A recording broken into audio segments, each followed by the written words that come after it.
ये होता है जी मैग्नेटिक फील्ड सॉलिनॉइड में म्यू नॉट एन इंटू आई। ठीक है, what is an? Number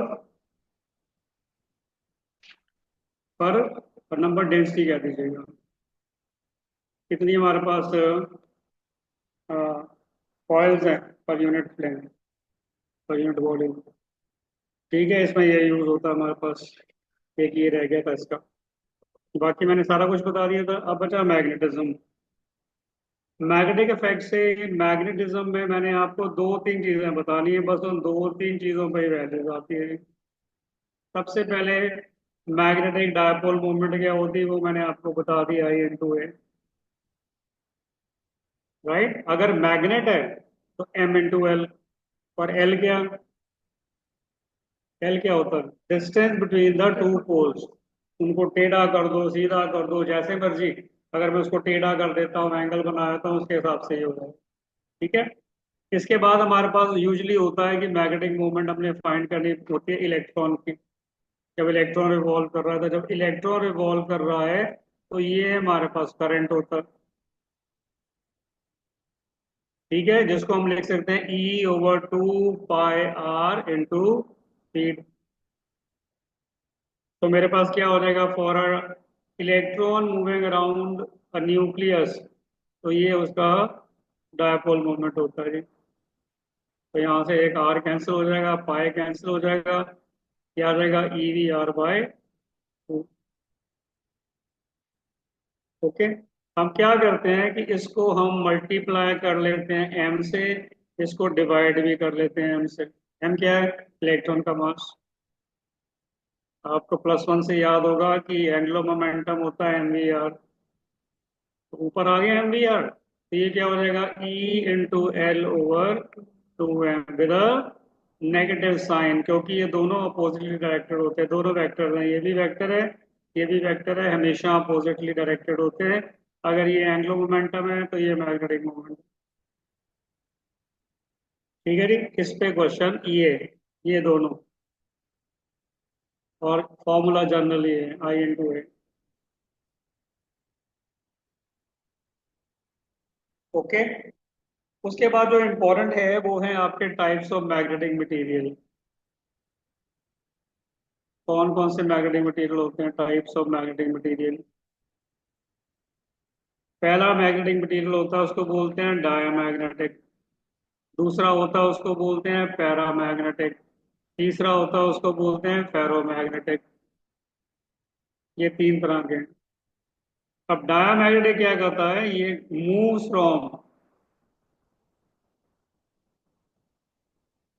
from stronger to the weaker section of the field. अगर मैं इसको रख देता हूँ किसी मैग्नेटिक फील्ड में, डायमैग्नेटिक सब्सटेंस को, ठीक है, तो क्या करेगा? वो मूव करेगा away from the magnetic field. और ये क्या करता है? Moves towards the stronger magnetic field.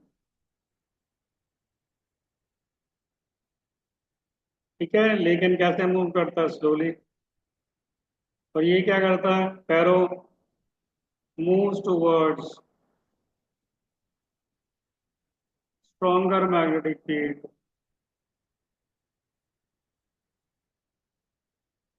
ठीक है, और ये क्विकली मूव करता है।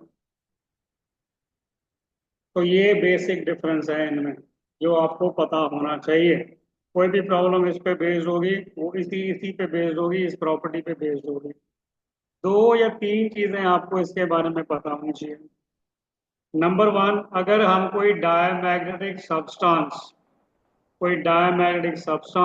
यूनिफॉर्म मैग्नेटिक फील्ड में रख देते हैं, तो यूनिफॉर्म मैग्नेटिक फील्ड जो है वो इस तरह की शेप बनाएगी। The magnetic field lines will prefer not to pass. एक आधी पास हो जाएगी, they will prefer not to pass to the diamagnetic substance. अगर हम बनाएंगे पैरामैग्नेटिक सब्सटेंस की, तो पैरामैग्नेटिक सब्सटेंस का कुछ ऐसे होगा जी।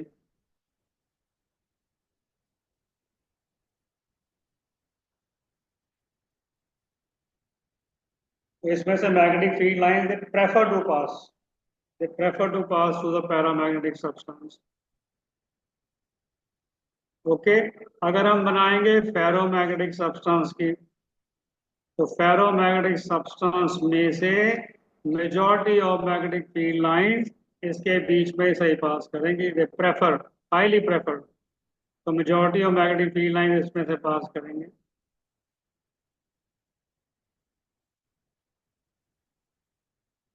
ठीक है। अब इसके लिए होती है परमेबिलिटी। परमेबिलिटी को डिफाइन करते हैं magnetic field over magnetising field. जब भी किसी सब्सटेंस को मैग्नेटाइज करना है, उसको किसी फील्ड में रखेंगे तभी मैग्नेटाइज होगा। उस फील्ड को कहते हैं H. H is magnetising field. और बी क्या है? बी वो मैग्नेटिक फील्ड है जो सब्सटेंस में बन गई है। वो मैग्नेटिक फील्ड है जो सब्सटेंस में बन गई है। इसके लिए डायमैग्नेटिक सब्सटेंस के लिए म्यू की वैल्यू लेस देन 1 होती है। ये आपको पता होना चाहिए।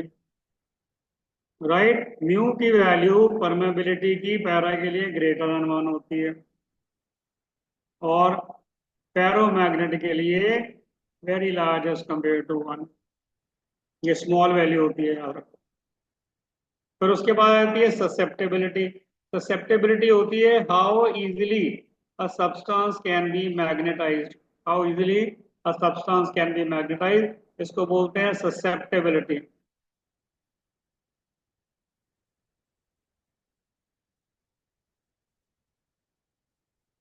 ठीक है। ये दो इंपॉर्टेंट है बच्चे। ससेप्टेबिलिटी इसकी होती है नेगेटिव एंड स्मॉल, क्योंकि ये मैग्नेटाइज होता नहीं है in the direction of field, oppose करता है फील्ड को। ठीक है। इसकी ससेप्टेबिलिटी, इसको बोलते हैं काय, कायम। इसकी ससेप्टेबिलिटी होती है पॉजिटिव बट स्मॉल। और इसकी ससेप्टेबिलिटी क्या होगी? इसकी ससेप्टेबिलिटी होगी पॉजिटिव एंड लार्ज। ये चीजें पता होनी चाहिए, ये जो दो तीन हमने ये लिखी हैं, इस पे क्वेश्चन आ सकता है। राइट। बाकी कुछ इक्वेशंस हैं, मैं आपको पढ़ देता हूँ। आप वो इक्वेशंस को आप याद कर लो।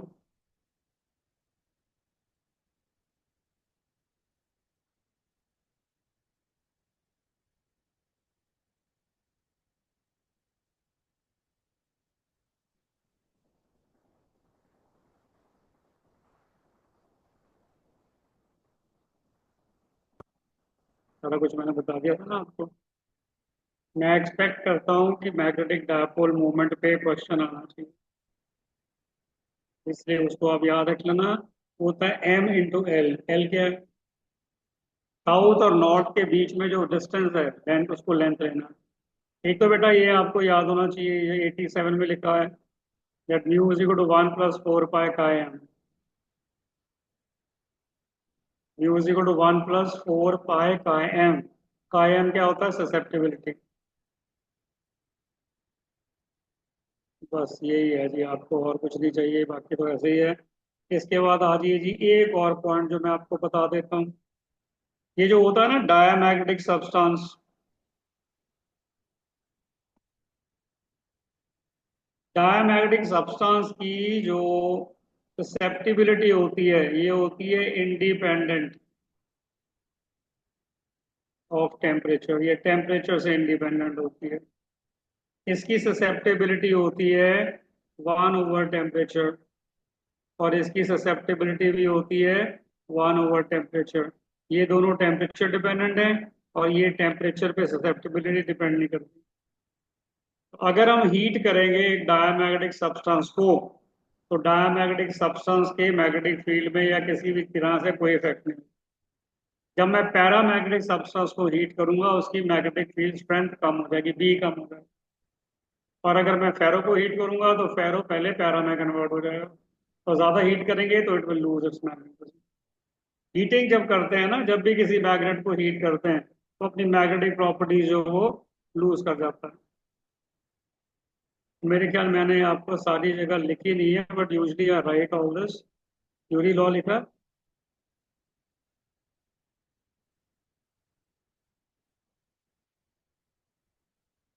ये लिखा हुआ 89 में, ये क्यूरी लॉ देख लेंगे। ये सिर्फ पैरा और फेरो के लिए वैलिड है। डाया का, टेम्परेचर का डाया के ऊपर कोई इफेक्ट नहीं होता। ठीक है जी। इस पे क्वेश्चन आए। अब दो क्वेश्चन, जो दो या तीन जो आपके आए हैं इसमें 24 में, वो आपको मैं बता देता हूँ। उसके बाद मैं आपको ईएमआई करा दूंगा। उसके बाद आपके ने जो प्रॉब्लम्स एंड टेस्ट की वो बता देना। बाकी इन तीनों चारों चैप्टर्स की प्रॉब्लम मैं सैटरडे को आके, तो हो सकता है सैटरडे का टाइम 2 से ढाई घंटे भी हो। वैसे इसका टेस्ट मैंने आज कहा था, बट मैं कहूँगा इनका टेस्ट वो सैटरडे को लेंगे। तो फिर इसका आज कैसे दोगे? शेड्यूल तो आज का ही है, या तो थर्सडे को मैं कह दूंगा उनको दे देंगे। हम्म? तो फिर तो अगले ट्यूसडे में जाएगा। चलो कोई बात नहीं, अगले ट्यूसडे ले लेंगे। और उसके उसके बाद तो ऑप्टिक्स है, वो तो सिंपल सा बाकी मोटा मोटा काम हो गया। बाकी सिंपल सिंपल जो है आपके पास, dual nature of matter and radiation, atomic nuclear, semiconductor, तो मैं बता दूंगा बेटा ये आते हैं। लॉजिक गेट्स आपको नहीं आते, वो मैं टीच करूंगा।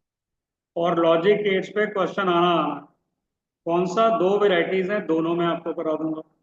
उसको ध्यान से सुन लेना। आपने किए हैं लॉजिक गेट्स? किए हुए हैं आप सभी ने लॉजिक गेट्स? हाँ जी, आप लोगों ने किए हैं। बोर्ड का तो सिलेबस है नहीं, it's not in the board. ये सिर्फ नीट के सिलेबस में है और ये जेईई मेंस के सिलेबस में। लीजिए 24 के क्वेश्चन मैंने उस दिन कहा था करा देते हैं जी। ये देखो 26 question. A tightly wound 100 turns coil of radius 10 centimeter carries a current of 7 ampere. The magnitude of the magnetic field at the center of the coil is। अब सेंटर ऑफ द कॉइल पे magnetic field find करनी है। Centre of coil पे magnetic field क्या होती है जी? ये होती है जी आपके पास सेंटर में mu not I over 2 are. ठीक है, कितने टर्न्स के लिए? एक टर्न के लिए। कितने टर्न्स हैं? N turn.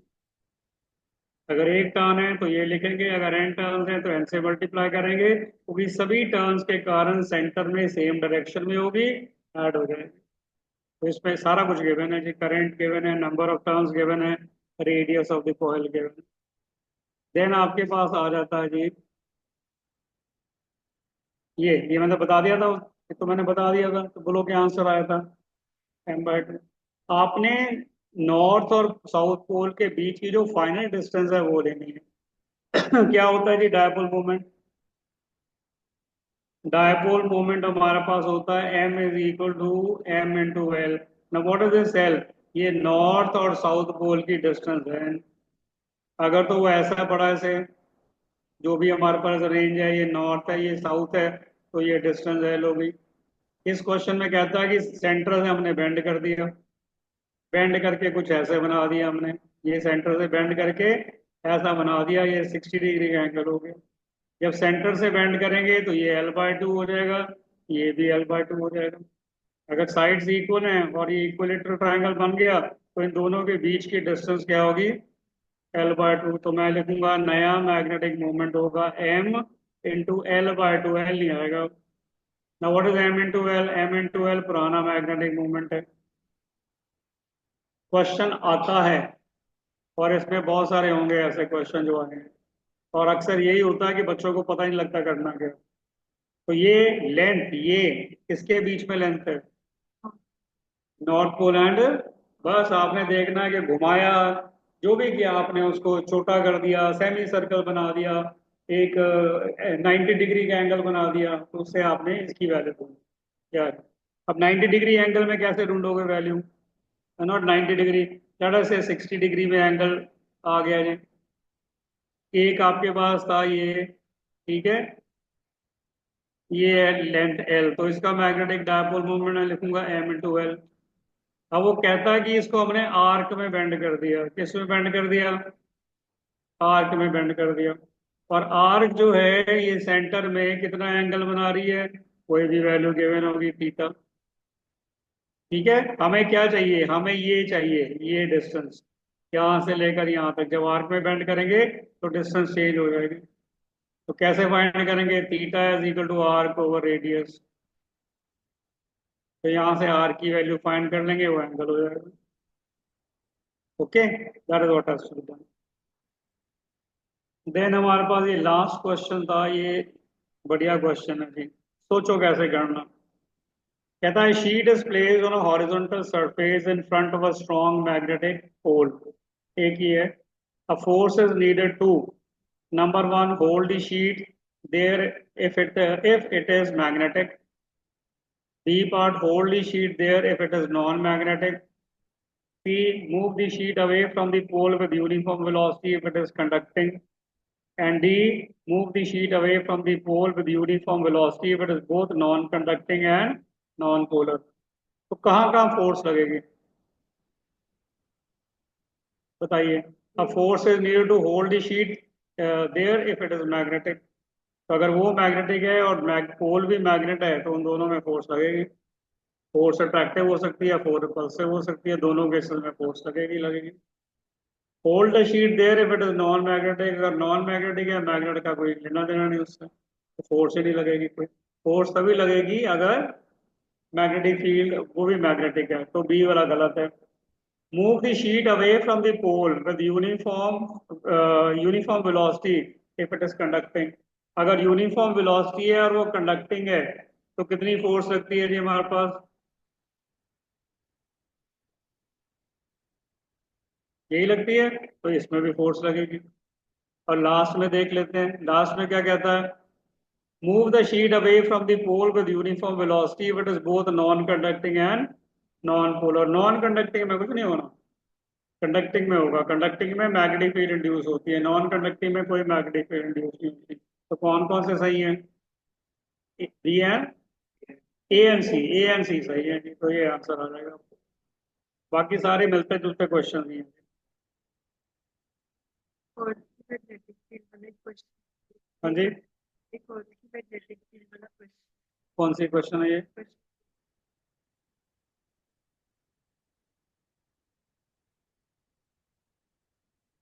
हाँ, ये सिलेबस का पार्ट है। ये पहले था, इसको हम बोलते थे मैग्नेटिक एलिमेंट्स। तीन मैग्नेटिक एलिमेंट्स होते हैं, declination, depth and horizontal component of earth magnetic. So this has been excluded from the syllabus. So it was come in the examination, that is why I put that as। ठीक है। ये देखिए एक और जो 23rd का एक question एक आधा और ले लेते हैं। 23rd कैसे करोगे? फोर्स फाइंड करनी है किसके बीच में? वायर में और मैग्नेटिक फील्ड गिवन है। क्या होती है फोर्स वायर और मैग्नेटिक फील्ड में? तो हम लिखेंगे force is equal to I multiplied by L cross B. ये है जी फोर्स। ठीक है, किस डायरेक्शन में पड़ी है वायर? उसकी लेंथ कहाँ पे है? X axis. ठीक है जी, तो लेंथ के लिए हम क्या लिखेंगे? लेंथ के लिखेंगे L I cap. Magnetic field है, उसकी वैल्यू क्या है? 2 i cap plus 3 j cap minus 4 k cap. तो मैग्नेटिक फील्ड हमारे पास होगी 2 i cap minus 3 j cap plus जो भी है वट एवर इट इज, चलो 2 k कैप। इन दोनों का क्रॉस प्रोडक्ट लेना आपने। और आई तो रहेगा रहेगा, करंट ही रहेगा रहेगा। और क्रॉस प्रोडक्ट लेके उस क्रॉस प्रोडक्ट का मैग्नीट्यूड फाइंड करना। मैग्नीट्यूड पता? 2 square plus minus 3 square plus 2 square, यानी जो भी आएगा रिजल्ट उसके हिसाब से। तो ये इस तरह से आपने फोर्स फाइंड करनी है उसमें, राइट। और मैग्नीट्यूड ही पूछा है सिर्फ, तो डायरेक्शन की जरूरत नहीं है। आई क्या आता है, जे क्या आता है, के क्या आता है, उसको छोड़ देंगे। तो ये बेटा ये सारे सवाल ऐसे हैं, इनको आप ट्राई करो, मैं आपको नहीं होंगे तो मैं कराऊँ। ठीक है। Okay, now let's move on to the next topic, that is your EMI and AC. फिर आपका जो टेस्ट है फिर मैं उसको उसकी प्रॉब्लम लेता हूँ। अब ईएमआई एसी में से हमारे पास क्या आ रहा है जी? सबसे पहले तो आता है जी मैग्नेटिक फ्लक्स। क्या होता है मैग्नेटिक फ्लक्स? ये होता है जी B A cos of theta. ये है जी मैग्नेटिक फ्लक्स। बी क्या है? मैग्नेटिक फील्ड है।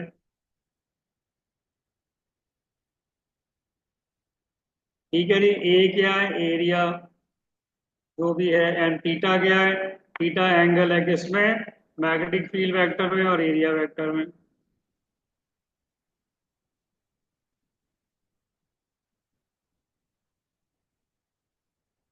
ओके।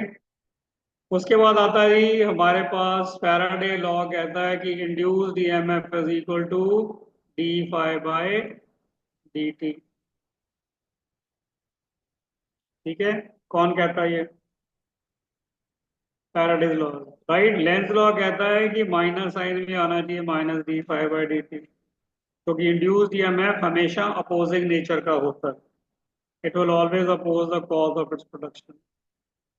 अब सपोज करो कि पहले फाइव वन था हमारे पास, ये था B one A one cos of theta one. Five two क्या हो गया? इसमें से कुछ चीज चेंज हो सकती है, कुछ चीज सेम रह सकती है, तो मैंने अलग अलग लिख दी। तो what will be D five? D five इन दोनों का डिफरेंस होगा, तो D five will be equal to say five two minus five one. अब ये मैंने सारे अलग अलग लिए हैं, क्वेश्चन में कोई ना कोई सेम होगा जरूर, तो उसको आपने कॉमन ले लेना और डी टी टाइम से डिवाइड कर देना।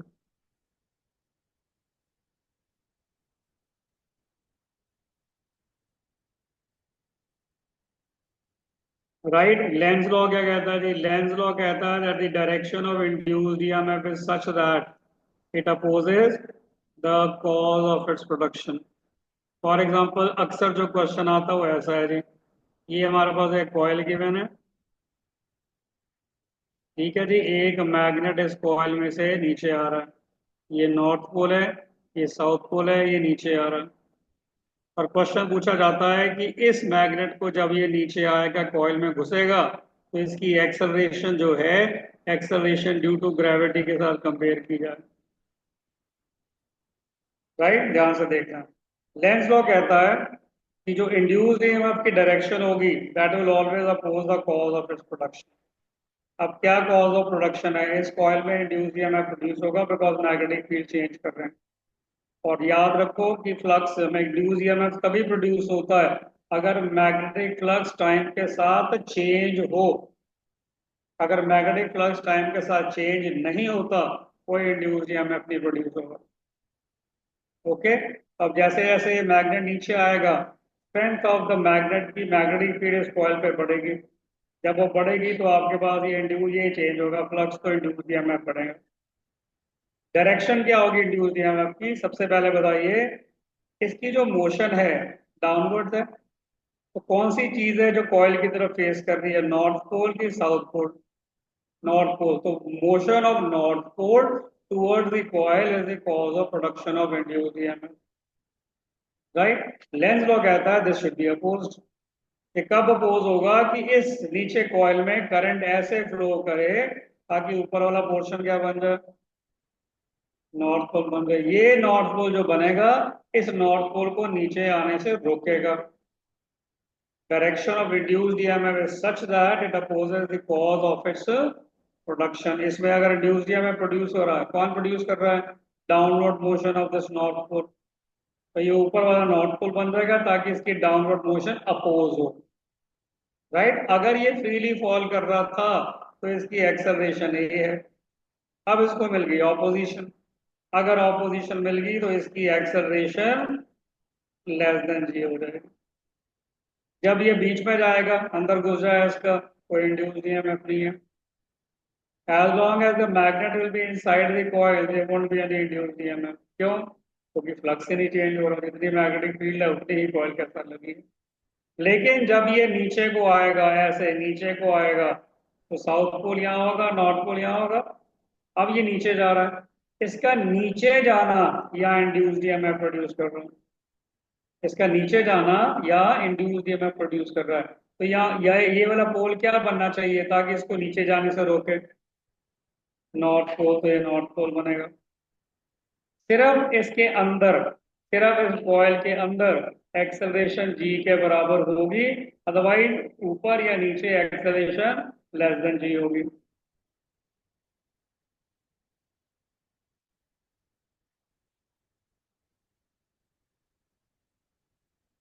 ठीक है जी, तो यूजुअली ये क्वेश्चन पूछा जाता है आपको।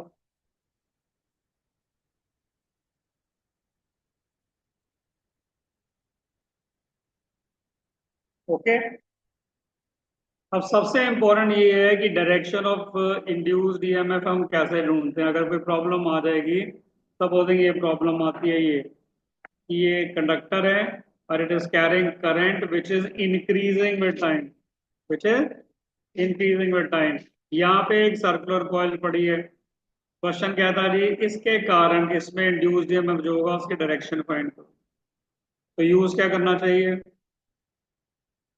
Lenz law. The direction of induced EMF is such that it opposes the cause of its production.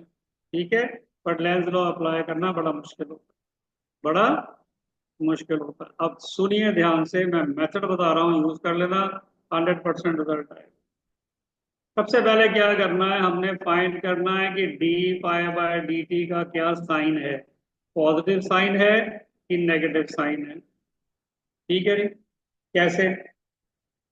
ये आपके पास वायर गिवन है, तो हमने क्या करना है कि जिस डायरेक्शन में करंट है थंब को उस डायरेक्शन में कर लेना, राइट, और कर्ल करके इस कॉइल के सेंटर में आना है और इस कॉइल के सेंटर में मैग्नेटिक फील्ड फाइंड करनी है।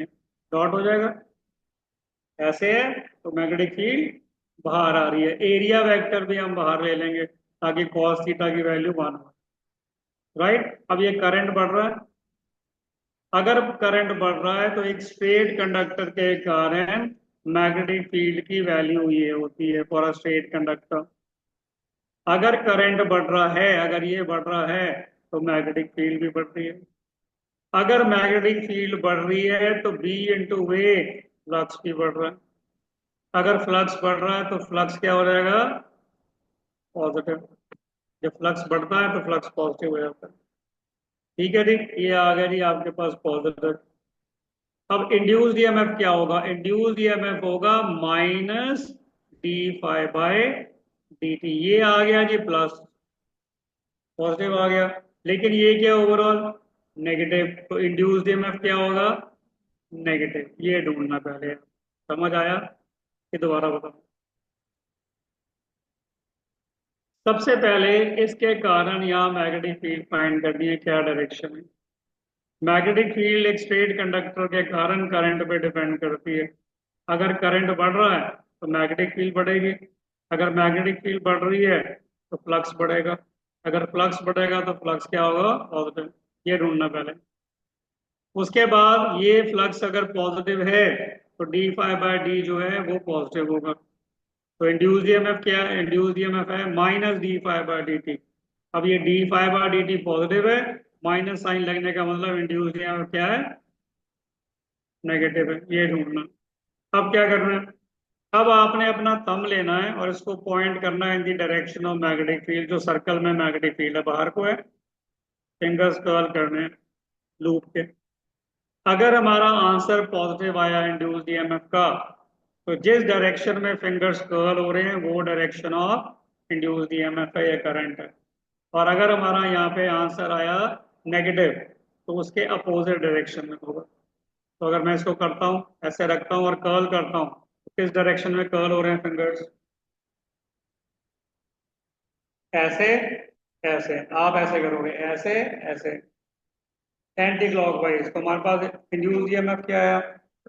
नेगेटिव। इसका मतलब इंड्यूस्ड ईएमएफ यहाँ पे जो आएगा वो क्लॉकवाइज होगा। मैं इसलिए ना, देखो आप उसको पॉइंट करो कि ऐसे लगा ना, इसको पॉइंट करो, हमको in the direction of current. जब मैं सेंटर ऑफ द सर्कल पे पहुंचूंगा तो मेरे फिंगर्स कहाँ हैं?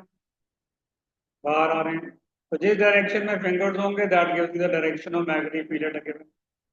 समझ आ गई? अच्छा, अब देखो अगर ये करंट डिक्रीज हो रहा है, फिर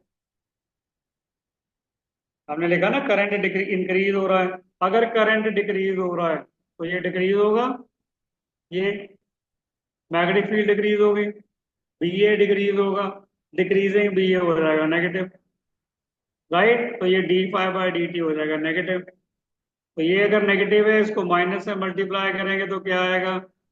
पॉजिटिव। अब direction of induced EMF change हो जाएगा। ठीक है, ऐसे करना है आपने, यूं कर्ल करना है। अगर तो इंड्यूस्ड ईएमएफ पॉजिटिव आया तो जिधर कर्ल कर रहे हैं वही लेना है, और अगर इंड्यूस्ड ईएमएफ नेगेटिव आया उसके अपोजिट डायरेक्शन में लेना है। This is how you find out the direction of this. Right. And हमें कैसे पता लगता है कि कंडक्टर में किस डायरेक्शन में इलेक्ट्रिक, क्या किस डायरेक्शन में हमारे पास है? ये बना जी नॉर्थ पोल, ठीक है, ये बना साउथ पोल, राइट। ये हो गया क्लॉकवाइज, ये हो गया एंटी क्लॉकवाइज। अगर आप करंट को अपनी तरफ से देख रहे हैं और वो एंटी क्लॉकवाइज फ्लो कर रहा है, that means that portion has become a north pole. और अगर करंट को अपनी तरफ देख रहे हैं और क्लॉकवाइज नजर आ रहा है, that means that will become a south pole. That's how you find out, एक वायर में, एक लूप में किस तरह से आप फाइंड कर सकते हैं। Correct. Now there are different ways of producing induced EMF. To produce induced EMF, we have d phi by dt obviously with a negative sign, right? And what is flux? Flux is dA cos theta. By changing B, we can change the magnetic flux. Induced EMF produce होगा. By changing area inside the magnetic field, we can change the changing, not increasing, decreasing. Changing बढ़ गया, कम हो गया, but direction change होगी. By changing the orientation in B and A भी हम कर सकते हैं, राइट। जब हम एरिया चेंज करते हैं, मैग्नेटिक फील्ड चेंज करते हैं, तो हमने आ गया यहाँ पे, जब हम एरिया चेंज करते हैं तो ये होता है जी इंड्यूस्ड ईएमएफ का एक्सप्रेशन। ये बहुत यूज होगा, B into L into V, ये बहुत यूज होगा, B into L into V. What is L? It is the length of the conductor, ठीक है। क्या सिनेरियो है, सपोज करो कि ये हमारे पास एक यू शेप्ड मटेरियल है और ये यू शेप्ड मटेरियल इस मैग्नेटिक फील्ड में पड़ा है। क्या कहते हैं इस मैग्नेटिक फील्ड को? Perpendicular to the plane of the paper, directed cross inwards dot outwards, ठीक है। यहाँ पे हमारे पास एक स्लाइडर लगा हुआ है और सपोज करो स्लाइडर ए भी है और इसकी लेंथ जो है स्लाइडर की एल है। हम क्या करते हैं, हमें स्लाइडर को बाहर मूव करते हैं विद वेलोसिटी v, ताकि स्लाइडर यहाँ पहुंच जाता है टू अ स्मॉल डिस्टेंस से dx। एरिया बढ़ गया। अब कौन सा एरिया है? जो चीज क्लोज्ड है, ये क्लोज्ड है, दिस इज क्लोज्ड, जो क्लोज पोर्शन है उसका एरिया चाहिए हमें। अब जब इसको बाहर मूव कर दिया तो ये भी एंटर हो गया, तो इतना एरिया बढ़ गया। अगर इतना एरिया बढ़ गया तो इंड्यूस्ड ईएमएफ प्रोड्यूस होगा, और वो किसके बराबर होगा? इंड्यूस्ड ईएमएफ होगा बी एल वी के बराबर। एक तो ये आता है। दूसरा क्वेश्चन ये होता है, ये एक मैग्नेटिक फील्ड है, इस डायरेक्शन में है, directed inwards, perpendicular and directed inwards. हमने एक रॉड ली जिसकी लेंथ एल ली, इस रॉड को हमने रोटेट किया इस मैग्नेटिक फील्ड में विद एंगुलर वेलोसिटी ओमेगा। अब इस सिचुएशन में भी इंड्यूस्ड ईएमएफ प्रोड्यूस होगा। कितना होता है ये भी फॉर्मूला याद रख लेना। ये होता है epsilon is equal to 1/2 L square into omega, B L square into omega. ये होता है induced EMF. Direct question use होता है, और ये खास करके यूज होता है व्हील में, और व्हील में लगे होते हैं स्पोक्स। क्या लगे होते हैं? स्पोक्स। कितने स्पोक्स लगे हैं इंड्यूस्ड ईएमएफ उस पर डिपेंड नहीं करता, क्योंकि सारे स्पोक्स पैरेलल में लगे हैं। और हमने पढ़ा था कि पैरेलल में जो सेल है वो एक सेल की ईएमएफ ही लेनी है हमने, तो number of spokes doesn't make any difference. इस पे भी क्वेश्चन आते हैं। तो तीन इंड्यूस्ड ईएमएफ हो गए। एक तो आपने लिखना है जी d phi by d t से, एक लिखना है इस तरह से, एक लिखना है इस तरह से, राइट। ये है जी, इसको बोलते हैं जी वर्ट horizontal component of earth's magnetic field. इसको बोलते हैं जी vertical component of earth's magnetic field, right. जब एक एरोप्लेन फ्लाई करेगा, अगर एक एरोप्लेन फ्लाई करता है यहाँ पे, तो एरोप्लेन जब इसमें फ्लाई करेगा तो इनमें से वर्टिकल कंपोनेंट को कट करेगा कि हॉरिजॉन्टल कंपोनेंट को? जिस कंपोनेंट को कट करेगा उसके हिसाब से इंड्यूस्ड ईएमएफ आ जाएगा। वर्टिकल कंपोनेंट को कट किया तो यहाँ पे वर्टिकल मैग्नेटिक फील्ड आ जाएगी।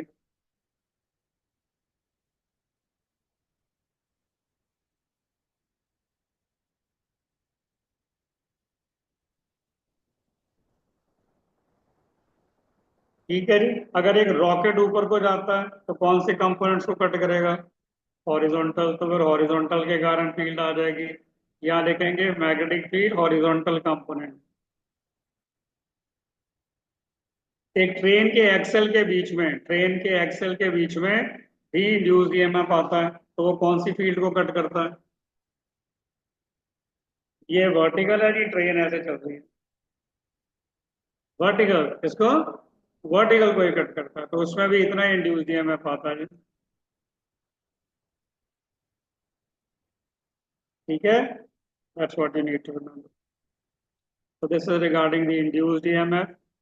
ये आपने कैसे ढूंढना, क्वेश्चंस होंगे, देख लेंगे क्वेश्चंस वहां पे भी। After induced EMF we come to the second topic.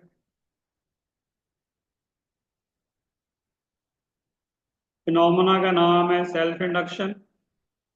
तो जब एक कॉइल में अपने ही कारण अपोजिंग इंड्यूस्ड ईएमएफ प्रोड्यूस हो जाए तो उसको बोलते हैं सेल्फ इंडक्शन।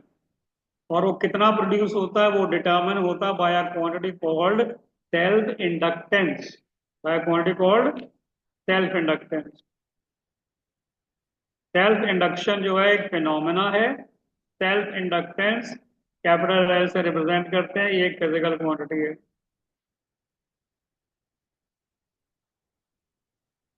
और इसके यूनिट्स होते हैं हेनरी।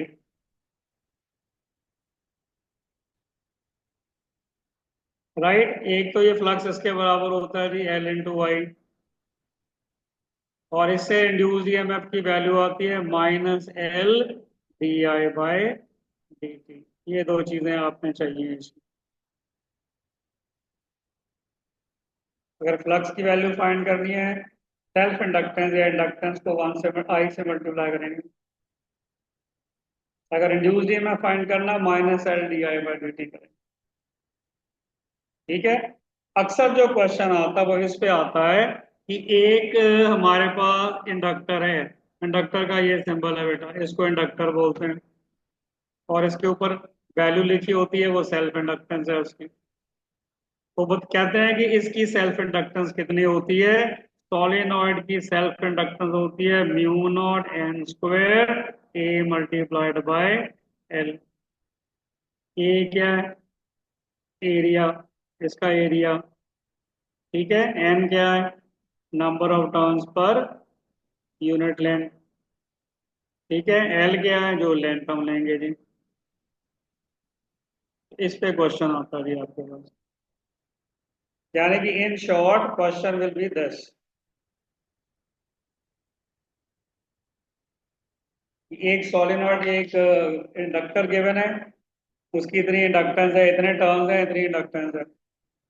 अब उसके टर्न्स आपने 4 गुना कर दिए या उसके नए टर्न्स की वैल्यू दे दी, तो क्वेश्चन पूछा जाता है फिर नए नई सेल्फ इंडक्टेंस क्या हो।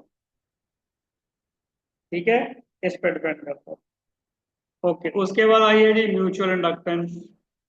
सेल्फ इंडक्टेंस में अपने आप के कारण ही फील्ड प्रोड्यूस होती है। म्यूचुअल इंडक्टेंस में क्या होता है? It is because of the neighbouring coil. तो पहले तो हम लिखते हैं flux is equal to M into Y. फिर हम लिखते हैं induced EMF is equal to minus M d I by d t, ऐसे लिखते हैं। सारा कुछ सेम है। और सेल्फ म्यूचुअल इंडक्टेंस भी हेनरी में मेजर करते हैं।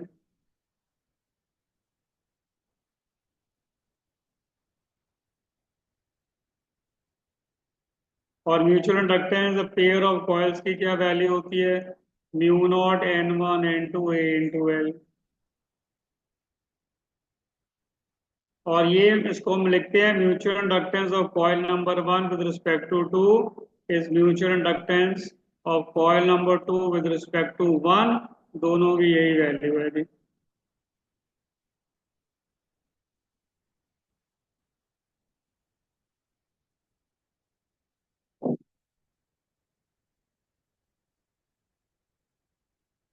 राइट। तो चेक करें कोई एक आधा क्वेश्चन अगर इस पे इंडक्टेंस पे आया है या इस पे। I'll take up the last 2 3, बाकी आप ट्राई करना, then you can solve those.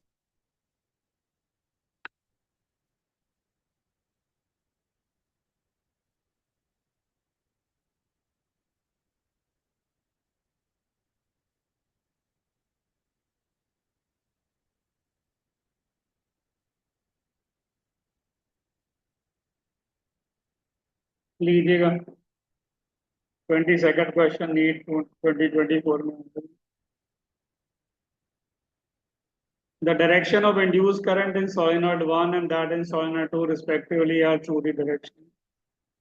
तो अगर साउथ पोल मूव कर रहे हैं CD वाले की तरफ, तो CD के वाले की तरफ वहां पे क्या बनेगा, वहां पे भी साउथ बनेगा। साउथ पोल कब बनता है, जब करंट कैसा होता है, क्लॉकवाइज।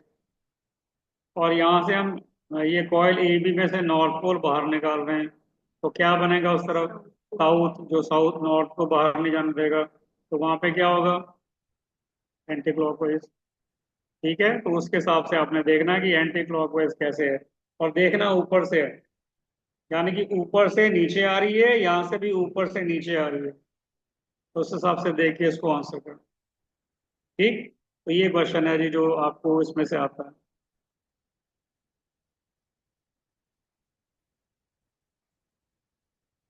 ओके, उसके बाद आते हैं जी हमारे पास AC के बारे में जी, alternating current.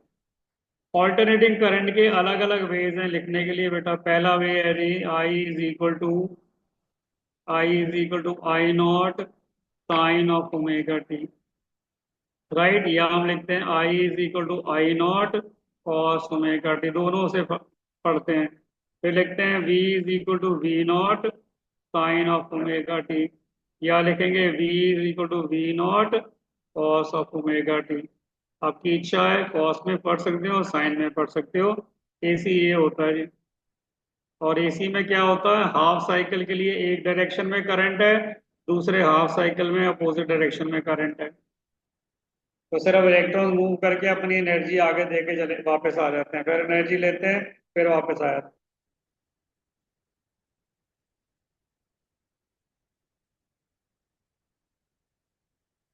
Right, what is small I. ये जो स्मॉल आई है ये होता है instantaneous, instantaneous value of current I. और ये क्या होता है जी, voltage, EMF, instantaneous value of voltage और EMF। ठीक है जी, ओमेगा की वैल्यू तो आपको पता होती है, क्या होती है ओमेगा।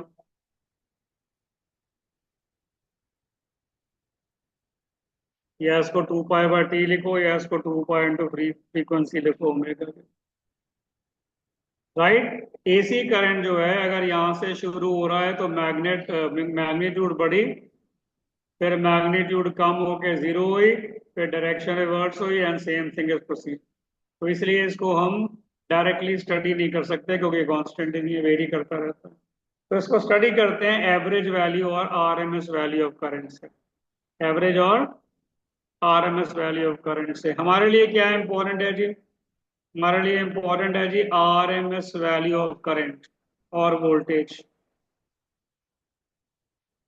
हमारे घर में जो वोल्टेज आती है, हमारे घर में आती है 220 वोल्ट। ठीक है, ये RMS वैल्यू ऑफ वोल्टेज होती है, पीक वोल्टेज नहीं आती। अब RMS वैल्यू ऑफ वोल्टेज में और पीक वैल्यू ऑफ वोल्टेज में क्या रिलेशन है जी, ये RMS वैल्यू है, ये पीक वैल्यू है, ये रिलेशन है जी आपस में। अगर हम करंट की बात करेंगे तो RMS वैल्यू ऑफ करंट जो है ये होगा ये peak value of current over √2। ये V0 को कई बार हम लिखते हैं VM, पीक वैल्यू।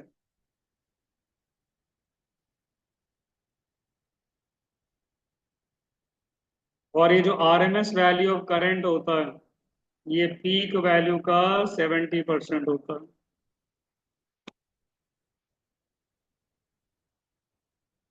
और अगर हमने फाइंड करना कि पीक वैल्यू ऑफ करंट क्या है, तो हम RMS वैल्यू को √2 से मल्टीप्लाई करेंगे।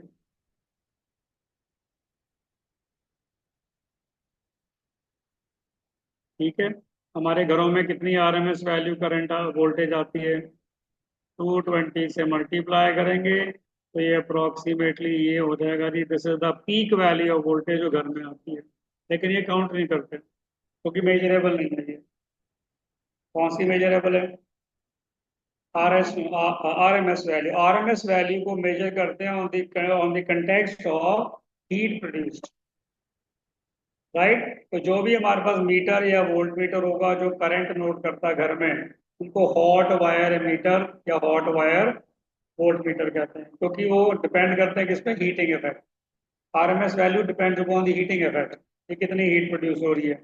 और ये डीसी से कंपेयर करते हैं, डीसी से कंपेयर करके आता है जी, ये रिजल्ट आपको याद होना चाहिए। ठीक है, ओके। जो ज्यादा याद होनी चीज चाहिए वो ये है जी, हम क्या करेंगे जी, हम एसी को, तीन सर्किट एलिमेंट्स है हमारे पास। पहला सर्किट एलिमेंट है, इसको बोलते हैं रेजिस्टर। दूसरा सर्किट एलिमेंट है, इसको बोलते हैं इंडक्टर। और तीसरा सर्किट एलिमेंट है, इसको बोलते हैं कैपेसिटर। यही होते हैं, यही पढ़े आपने। इसका सिंबल ये, इसका सिंबल ये, इसका सिंबल ऐसे। तो ये हो गया रेजिस्टर, ये हो गया इंडक्टर, ये हो गया कैपेसिटर। ठीक है जी। इसमें से क्या करते हैं, इन तीनों में से हम एसी पास करते हैं। कौन सी एसी? हम पास करते हैं V is equal to V naught sine of omega t, इतनी वोल्टेज अप्लाई करते हैं। और इसके कॉरस्पॉन्डिंग करंट ढूंढते हैं। क्या ढूंढते हैं? करंट ढूंढते हैं। क्या याद रखना बेटा, सबसे पहले रेजिस्टर का क्या याद रखना, जब एक रेजिस्टर में वोल्टेज अप्लाई करते हैं तो current and voltage simultaneously he maximum हो जाते हैं, साइमल्टेनियसली ही मिनिमम हो जाते हैं। तो इसको जो याद करना है मैं लिख रहा हूँ, मैं बता नहीं रहा कैसे होगा क्योंकि दैट इज नॉट रिक्वायर्ड। तो क्या होता है रेजिस्टर में? EMF and current are in phase, ये याद रखना। फेज मीन दोनों एक साथ मैक्सिमम होते हैं और दोनों एक साथ मिनिमम होते हैं। ये डॉटेड लाइन करंट है, ये वोल्टेज है, और डॉटेड लाइन जो है करंट है। और इनको फेजर डायग्राम बनाते हैं हम। कौन से diagram? Phasor diagrams are the diagrams in which a rotating vector is used. तो अगर मैं यूज करता हूँ यहाँ पे, सपोज करो मैं शो करता हूँ ये वोल्टेज है जी V, तो यहाँ तक करंट होगा I। ठीक है, और ये जो एंगल होगा ये होगा ओमेगा टी। ये फेजर डायग्राम नहीं चाहिए। क्या चाहिए? ये। ओके। दूसरा क्या है जी? दूसरा क्या है? इंडक्टर। अब इंडक्टर में क्या है जी, ईएमएफ जो है वो लीड करती है, लीड्स करंट। यानी वोल्टेज पहले बढ़ जाती है, करंट बाद में बढ़ता है। By how much? पाई/2, 90 डिग्री एंगल से करती है लीड।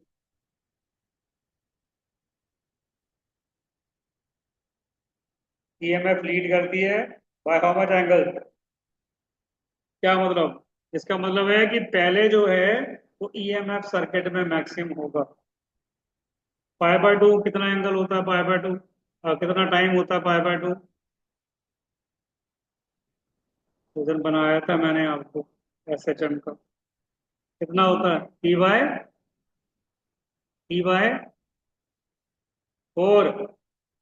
कितना होता है? T/4, यानी कि पहले ये मैक्सिमम होगा ईएमएफ, T/4 टाइम के बाद करंट मैक्सिमम होगा। तो बेसिकली इंडक्टर में करंट ग्रो करता है या डिके करता है, ये इसको यूज करते हैं। अब इसमें होता क्या है जी, अगर आपको बना के दूं फेजर डायग्राम, तो फेजर डायग्राम कुछ ऐसा होगा जी। ये हमारे पास करंट होगा और ये हमारे पास वोल्टेज होगी। इन दोनों में 90 डिग्री एंगल होगा। ये ओमेगा टी है, ये करंट है, ये ईएमएफ है। ईएमएफ लीड करता बाय 90 डिग्री। अब जब हम करंट एसी पास करते हैं थ्रू इंडक्टर, एसी अपोज करता है इंडक्टर को। मतलब इंडक्टेंस जो है या इंडक्टर जो है एसी को अपोज करता है। जब अपोज करता है तो एक रेजिस्टेंस जनरेट करता है जिसको हम बोलते हैं एक्सएल, और इसको बोलते हैं इंडक्टिव, इसको बोलते हैं inductive reactance. It is nothing but resistance, क्योंकि ये रिएक्टेंस हो रही है, क्योंकि वे अलग वे से आ रही है इसलिए रिएक्टेंस दे दिया। अब इस एक्सएल की वैल्यू क्या होती है? एक्सएल वैल्यू होती है ओमेगा इंटू एल या 2 पाई एफ इंटू एल, ये होती है इंडक्टेंस की वैल्यू।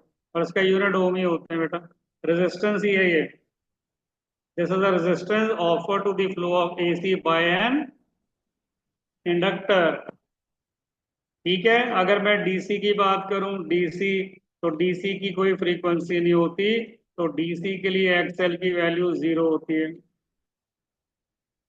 क्या मतलब कि जब एसी पास करेगा थ्रू एन इंडक्टर, इंडक्टर उसको पास नहीं होने देगा। मतलब रेजिस्टेंस उसकी जो है एक्सएल 0, एक्सएल 0 हो गया नहीं, नहीं, आराम से पास होने देता है। एक्सएल 0 मीन्स डीसी को आराम से जाने देता है, जाओ, I will not stop you. अगर मैं बात करूं एसी की, तो एसी के लिए एफ फाइनाइट होता है, तो एसी को वो थोड़ा सा ब्लॉक करेगा, इतनी रेजिस्टेंस देगा, लेंथ। ठीक है, ये एसी के लिए है, एसी को ब्लॉक करता है, राइट। और ये ध्यान देना कि एक्सएल, जैसे जैसे फ्रीक्वेंसी बढ़ेगी एक्सएल बढ़ेगा। तो इसका कुछ इस तरह से ग्राफ आता है आपके पास, इधर फ्रीक्वेंसी है, इधर एक्सएल है। अगर फ्रीक्वेंसी 0 है तो एक्सएल 0 है।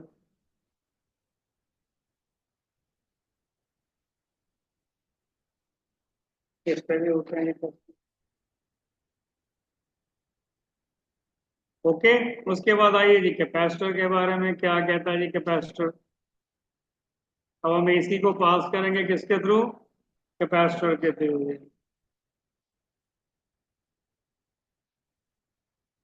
अब जब हम कैपेसिटर के थ्रू पास करते हैं तो करंट लीड करता है, करंट लीड्स ईएमएफ। करंट पहले आता है, ईएमएफ बाद में होता है। वाई, ये जब कैपेसिटर में से हम अप्लाई करते हैं ना वोल्टेज, वो चार्ज होता है। करंट तो पास हो गया लेकिन वो चार्ज होगा, जब चार्ज होगा तो धीरे धीरे वोल्टेज बढ़ेगी। ठीक है, इसलिए करंट लीड करता है और वोल्टेज जो है पीछे रहती है। ठीक है, अगर हम बात करें इसकी, तो इसमें मैंने पहले में इक्वेशन नहीं लिखी, एंड में इक्वेशन लिख देता हूं। अगर मैं कैपेसिटर की बात करूं तो कैपेसिटर ऑफर करता है ये, इसको बोलते हैं कैपेसिटिव रिएक्टेंस। इतनी ऑपोजिशन ऑफर करता है, ओम में होती है जी, ऑपोजिशन है। और एक्सी की वैल्यू होती है 1/ओमेगा सी, और जिसको हम लिखते हैं 1/2 पाई एफ इंटू सी। ये है जी कैपेसिटेंस। ठीक है, डीसी के लिए एफ की वैल्यू 0 है, तो एक्सी क्या हो जाएगी, आपके किसी भी इलेक्ट्रिकल सर्किट में जिसमें डीसी फ्लो कर रहा है उसमें अगर कैपेसिटर लगा हो, तो जिस सर्किट में कैपेसिटर लगा है उस सर्किट में करंट नहीं होगा, 0 होगा। ये याद रखना। ठीक है, अगर हम बात करते हैं एसी की, तो एसी के लिए एफ की वैल्यू क्या होती है, फाइनाइट। जैसे इंडिया में एसी की एफ की वैल्यू कितनी है, 50 हर्ट्ज, इंडिया में इतनी है जी। ठीक है, तो एक्सी क्या हो जाएगा जी, एक्सी हो जाएगा फाइनाइट, ऑपोजिशन होगी। और अगर हम इसका ग्राफ बनाएंगे तो ग्राफ कुछ ऐसे होगा जी, ये फ्रीक्वेंसी है और ये एक्सी है, ये होता है जी ग्राफ।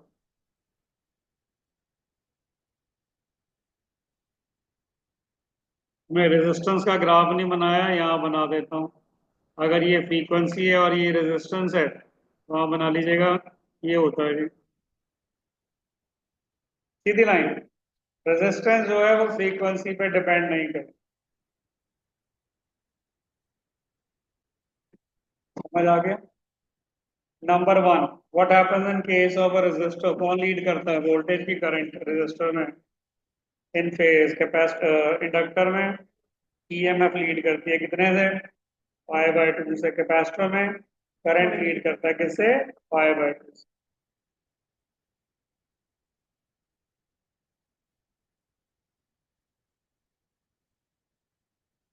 ओके आगे चलते हैं जी इसके। आगे में हमने क्या करना है, इनको कंबाइन करना है जी। पहले हमने कंबाइन करना है एल आर, यानी कि इंडक्टर एंड रेजिस्टर को कंबाइन कर रहा है सीरीज में। तो कुछ ऐसी सिचुएशन होती है, ये होता है इंडक्टर, ये होता है रेजिस्टर, और इसको एसी से कनेक्ट किया होता है, कोई एसी सोर्स से।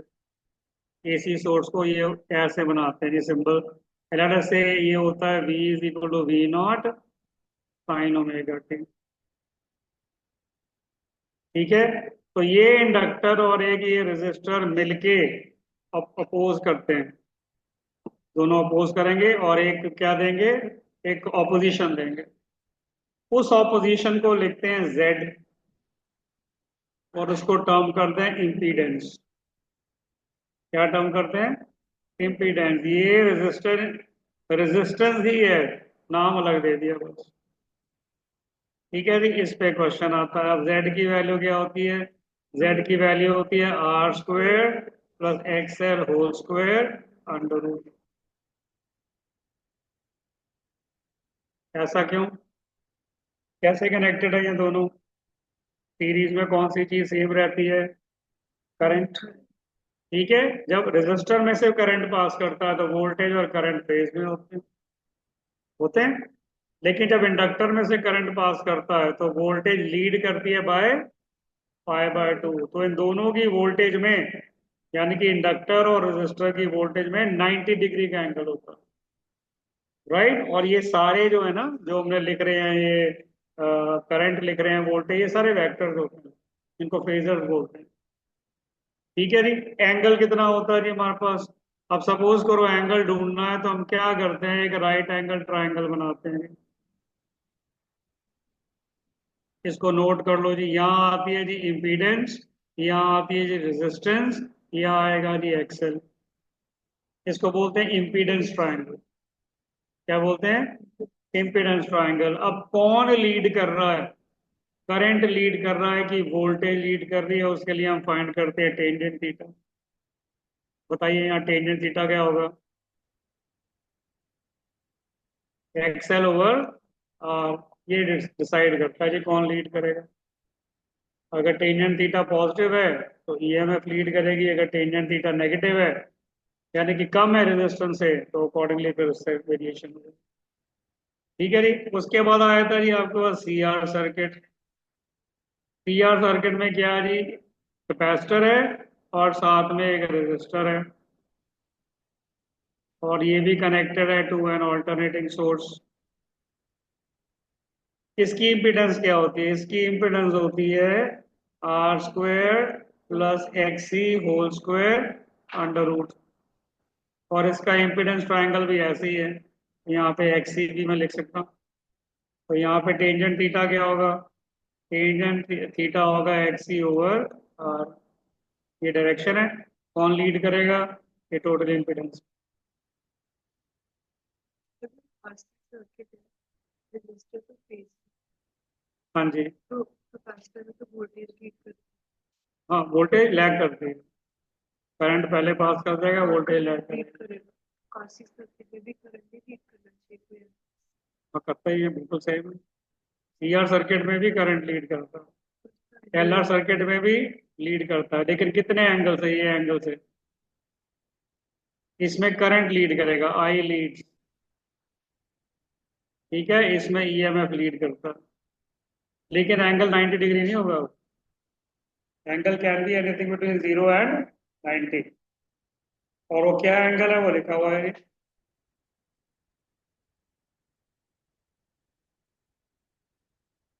समझ आई बच्चे। तो ओके जी, आगे चलते हैं जी। आगे हमारे पास तीसरा आ गया जी। तीसरा कहता है जी तीनों को इकट्ठा कर दो जी, एलसीआर सर्किट। इन तीनों को इकट्ठा कर दो तो कुछ ऐसे है जी। पहले इंडक्टर है, दूसरा कैपेसिटर है, तीसरा क्या है जी, रेजिस्टर है। कोई फर्क नहीं पड़ता कि उसको कहाँ लगाया, सीरीज में पोजीशन डजंट मैटर।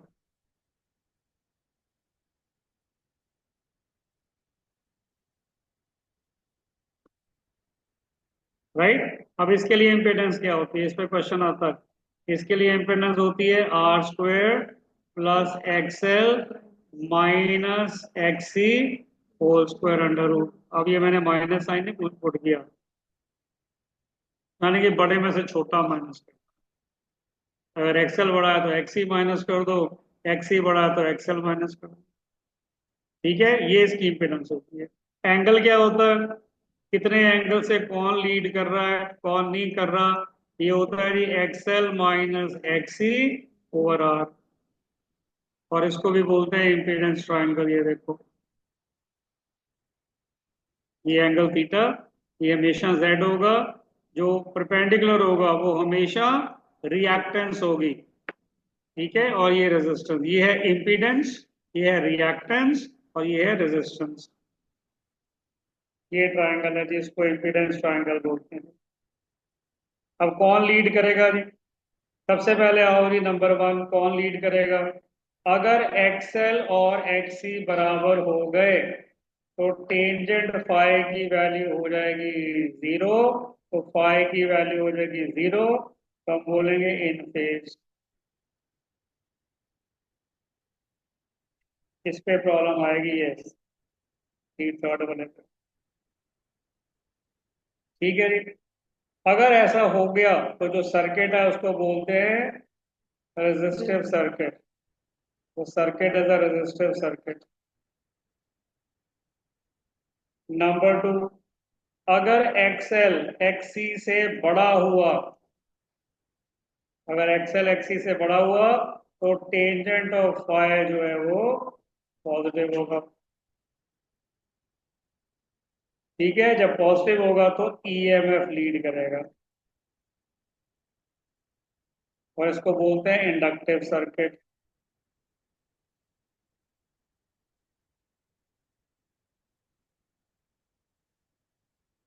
और थर्ड में क्या होगा जी? अगर एक्सएल जो है एक्सी से कम होगा तो टेंजेंट फाई की वैल्यू होगी नेगेटिव, फिर हम बोलेंगे करंट लीड्स। और ये होता है जी हमारे पास कैपेसिटिव सर्किट।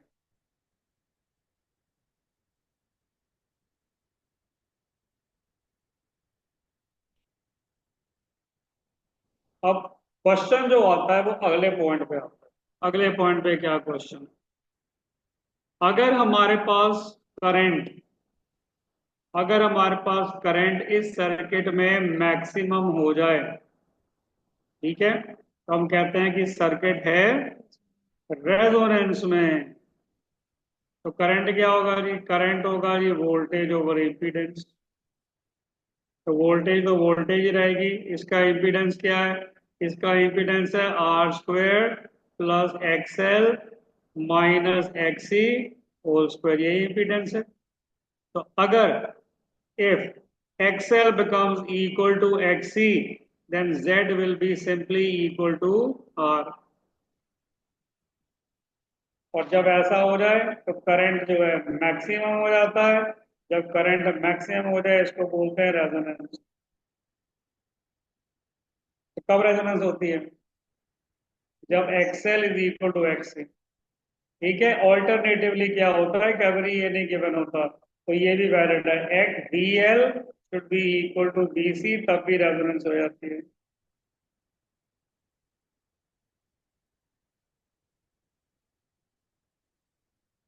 ओके, तो ये रिलेशन आपको याद कि क्या क्या हमारे पास रिलेशन है। ठीक है, अब इस पे आता है, जब रेजोनेंस हो जाए तो किस फ्रीक्वेंसी पे रेजोनेंस होती है? जब रेजोनेंस हो जाए तो इस फ्रीक्वेंसी पे रेजोनेंस होती है। इसको रेजोनेंस फ्रीक्वेंसी टर्म करते हैं।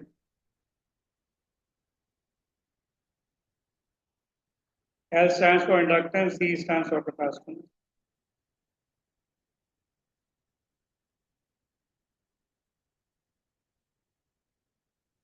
इस पे क्वेश्चन आता है, रेजोनेंस पे आता है। तो ये याद रख लो कि रेजोनेंस पे हमारे पास सिर्फ और सिर्फ रेजिस्टर काम करता है, बस, बाकी खत्म। और रेजोनेंस में इम्पीडेंस की वैल्यू रेजिस्टेंस के बराबर है। और मैंने आपको पहले भी बताया, ये जो वोल्टेजेस हैं करंट है एसी के, ये वेक्टर्स होते हैं, फेजर्स होते हैं। तो इनको कैसे ऐड करना? वेक्टोरियली ऐड करना। चलिए अब इसका डायग्राम बनाते हैं जी। ठीक है जी। अब सपोज करो जी कि मैंने शो कर दिया जी कि इस डायरेक्शन में करंट है जी। क्या है जी इस डायरेक्शन में? करंट है जी, आई है। Current and voltage across a resistor same होते हैं, तो दैट मीन्स इस डायरेक्शन में मेरे पास वोल्टेज अक्रॉस ए रेजिस्टर भी होगा। ओके, कौन लीड करता है इंडक्टर में? करंट की वोल्टेज? वोल्टेज कितने से? 5/2। ये है जी करंट, तो फिर ये वोल्टेज होगी हमारे पास कौन सी? VL।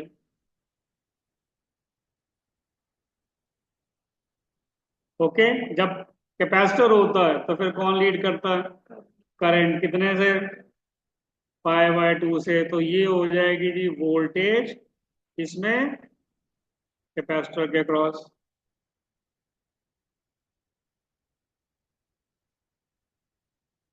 ओके, तो क्या मिला रिजल्ट? रिजल्ट है जी ये, नंबर 1 लिखते हैं जी, that VR is perpendicular to VL। Number 2, VR is perpendicular to VC, meaning thereby कि इनमें एंगल कितना होता है? 90। जब इनको ऐड करना है तो 90 डिग्री के एंगल से ऐड करना। उसके बाद VL एंड BC में कितना एंगल होता है? Theta is equal to 180 degree. ये VL ऊपर है, ये BC नीचे है।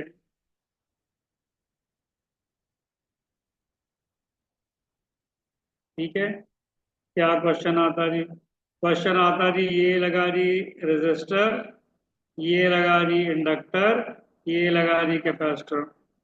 रिमेंबर ये सारी वोल्टेजेस जो हैं वेक्टर्स हैं, तो ये एंगल देख के उनको ऐड करना आपने। अब सपोज करो यहाँ पे 40 वोल्ट है जी, यहाँ पे 20 वोल्ट है जी, यहाँ पे भी 20 वोल्ट है जी। ठीक है, तो आपसे पूछा जाएगा कि ओवरऑल वोल्टेज कितनी है? What is the actual voltage? अगर ये वोल्टेज गिवन है और यहाँ पे कुछ ऐसे गिवन है, तो पूछेंगे ये V कितना है जी? हाँ जी, 40। ये हो जाएगा जी VR² plus VL minus BC whole square under root, ये इफेक्टिव वोल्टेज होगी। हमने ऐड नहीं करना 40 + 20 + 20, एंगल देख के ऐड करना। अब ये माइनस क्यों किया? क्योंकि इनमें 180 का एंगल होता है। अब ये क्यों इसमें 180 का हो गया, इनका रिजल्टेंट आ गया, VR के साथ 90 डिग्री का एंगल है, तो हमने P² + Q² + 2 PQ cos theta वाला फॉर्मूला लगा दिया। ठीक है, तो अगर मैं आपसे बोलूं कि इस सर्किट में इंपीडेंस कितनी होगी, अगर इस सर्किट में करंट है 10 ampere, what will be the impedance of this circuit if the current is 10 ampere? हाँ जी, 4 ओम। अच्छा देखो, ये 20 और 20 बराबर हो गए। जब ये 20 और 20 बराबर हो गए, तो जब VL और VC बराबर हो जाए तो रेजोनेंस हो जाती है। ठीक है, रेजोनेंस में रेजिस्टेंस मिनिमम होती है, that is just equal to impedance. तो हमने क्या करना है जी, what be the value of impedance? Impedance will be simply voltage over current. कितनी वोल्टेज है? 40 है जी बस। करंट कितना है? 10, तो कितनी आ गई इम्पीडेंस? 4 ओम। ये हमेशा रेजोनेंस ही गिवन होगा। रेजोनेंस के लिए दो हमारे पास ऑप्शंस है। नंबर 1, VL और VC बराबर होना चाहिए, alternatively VC and XL and XC बराबर होने, दोनों एक ही कंडीशन है ये, तो रेजोनेंस होता है। और ऐड कैसे करने हैं वोल्टेजेस? वेक्टोरियली। क्या एंगल है जी वोल्टेजेस में? ये एंगल है जी वोल्टेजेस। सही है, ओके आगे चलते हैं। ये तो हो गया आपके पास, रेजोनेंस का हो गया। उसके बाद आया था जी power in an AC circuit.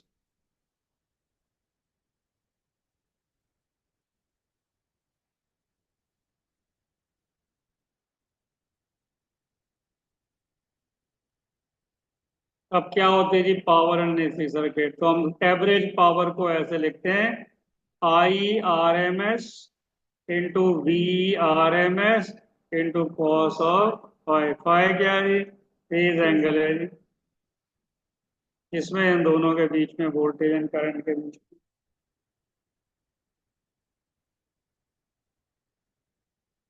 इस पे क्वेश्चन आता है जी, पावर ढूंढो जी। What is I R M S into B R M S, क्या बोलते हैं इसको? इसको बोलते हैं वर्चुअल पावर। ठीक है, कॉस पाई इसको बोलते हैं पावर फैक्टर। जितना कम पावर फैक्टर होगा उतनी कम पावर कंजम्पशन होगी। ठीक है, पावर फैक्टर जितना कम होगा उतनी कम हमारे पास होगी। अब पावर कहाँ का कंज्यूम, ये भी आपको पता होना चाहिए। What is I R M S? I R M S is equal to the peak value of current by root two, and V R M S is equal to the peak value of voltage over under root of to.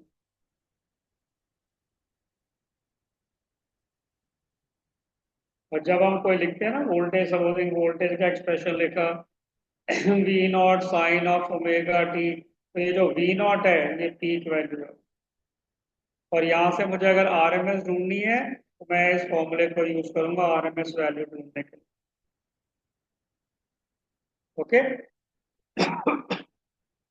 अच्छा जी, अब आता है जी power consumed जो है resistor में कितनी power consumed होती है। प्योर रेजिस्टर, जब रेजिस्टर बोलेंगे तो प्योर रेजिस्टर, प्योर रेजिस्टर में वोल्टेज एंड करंट फेज में होते हैं।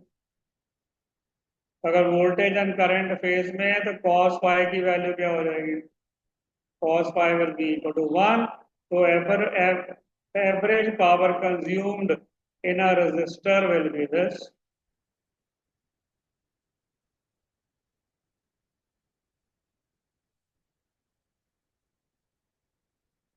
Why? Because current जो होता है current IRMS होगा voltage RMS over resistance. So what is the power consumed by a pure resistor in an AC circuit? This is the power consumed by a pure resistor in an AC circuit. ठीक है। Second आते हैं जी inductor, कितनी power consume होगी inductor में? तो ये हो जाएगी हमारे पास फाई की वैल्यू पुट करनी पड़ेगी। What is phi? EMF leads voltage, EMF leads current by 5/2। So average power consumed क्या है जी? जीरो। कैपेसिटर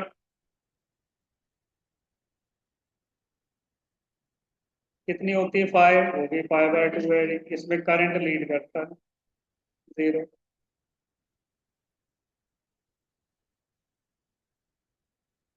ठीक है जी, कॉस फाई की वैल्यू हम अलग अलग फाइंड कर सकते हैं अगर हमें जरूरत पड़े जी। कैसे फाइंड करेंगे? सपोज करो ये हमारे पास ट्राइंगल है जी, ये फाई है, ये मैंने कहा था हमेशा इम्पीडेंस होगी, ये एक्सएल होगा या एक्सी होगा या एक्सएल माइनस एक्सी होगा, ये आर होगा। इधर हमेशा आती है रिएक्टेंस, इधर आती है हमेशा इम्पीडेंस।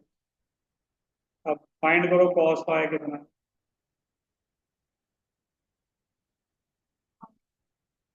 हाँ जी,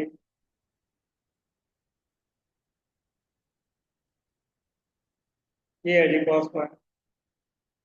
अब इसकी वैल्यू आप पुट कर दो जी, जहाँ भी पुट करनी है कॉस फाई की वैल्यू अलग अलग पावर आ जाएगी।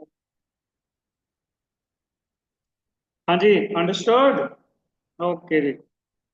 अब जो मैंने देखा है, आपको जो मैक्सिमम क्वेश्चन आए हैं या आ रहे हैं वो इस डिवाइस पे आ रहे हैं।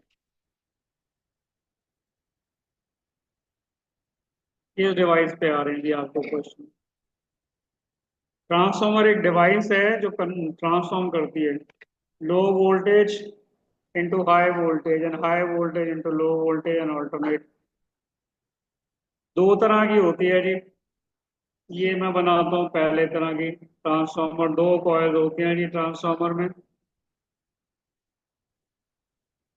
राइट। इसको कहते हैं जी प्राइमरी, जिसमें हम एसी इनपुट देते हैं जी और इस पे आउटपुट मिलती है हमें, और इसको बोलते हैं जी सेकेंडरी।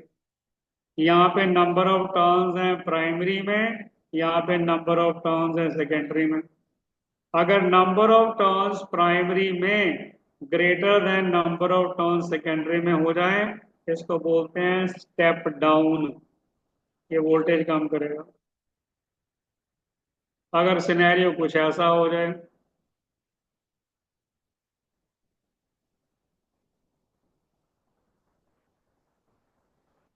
अगर ये सिनेरियो हो जाए, तो ये नंबर ऑफ टर्न्स प्राइमरी में, ये नंबर ऑफ टर्न्स सेकेंडरी में, तो number of turns greater than number of turns in primary, इसको बोलते हैं स्टेप अप।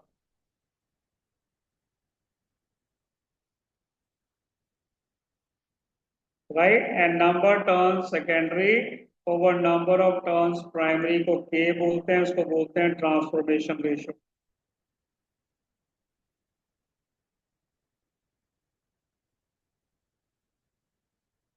ट्रांसफॉर्मर में लॉसेस होते हैं, एनर्जी के लॉसेस होते हैं।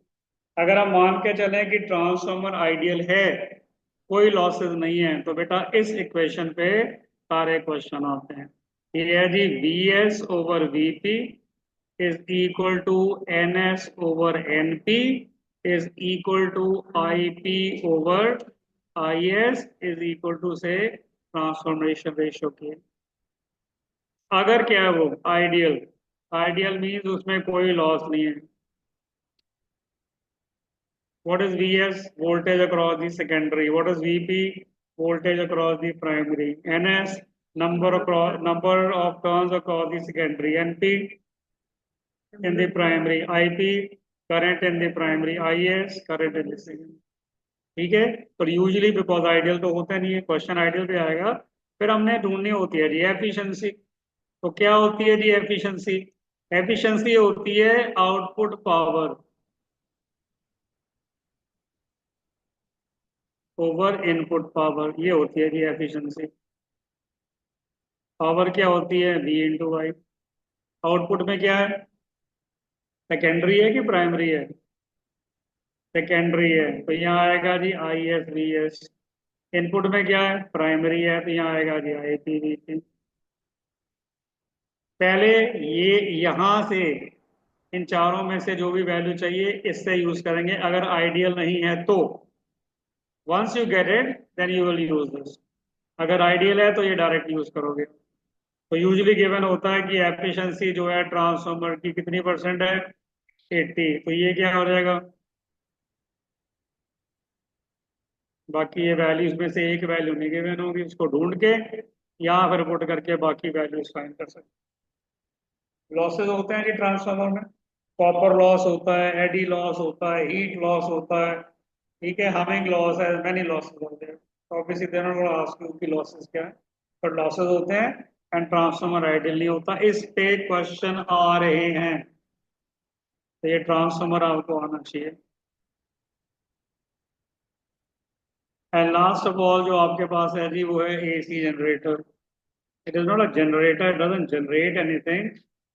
तो मैं इसलिए इसको डायनामो बोल देता हूँ। जैसे है generator, it is not generating, it is simply converting one form of energy into electrical energy. इसमें जो इंड्यूस्ड ईएमएफ आता है वो होता है N B A omega sine of omega T. इतना इंड्यूस्ड ईएमएफ आता है जब उसको रोटेट करते हैं। जब आर्मेचर को मैग्नेटिक फील्ड में रोटेट करेंगे, इतना इंड्यूस्ड ईएमएफ आएगा। ठीक है, ये क्या है? ये एंगल है जी थीटा। कितना एंगल है किसके बीच में? एरिया वेक्टर में और मैग्नेटिक फील्ड में कितना एंगल? क्वेश्चन जो आता है वो आता है peak value, maximum value of induced EMF क्या है? ये है जी N B A omega, maximum value of induced EMF.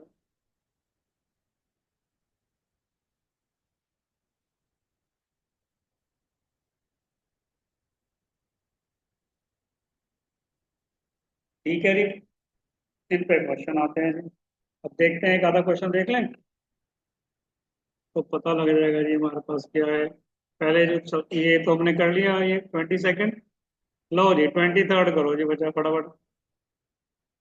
24 का क्वेश्चन है। और बेटा जो मैं बता रहा हूँ ना, यही लेवल है।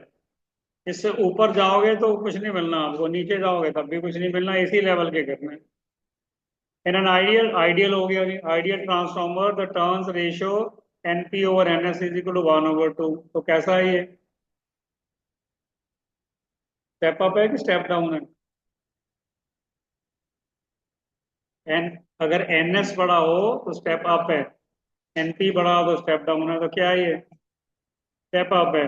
The ratio VS over VP is equal to, अभी मैंने आपको रिलेशन बताया। हाँ, तो वो क्या लिखेंगे, उसको लिखेंगे VP ओवर VS। तो what is VP over VS, 1/2, तो उसका रेसिप्रोकल ले लो 2:1।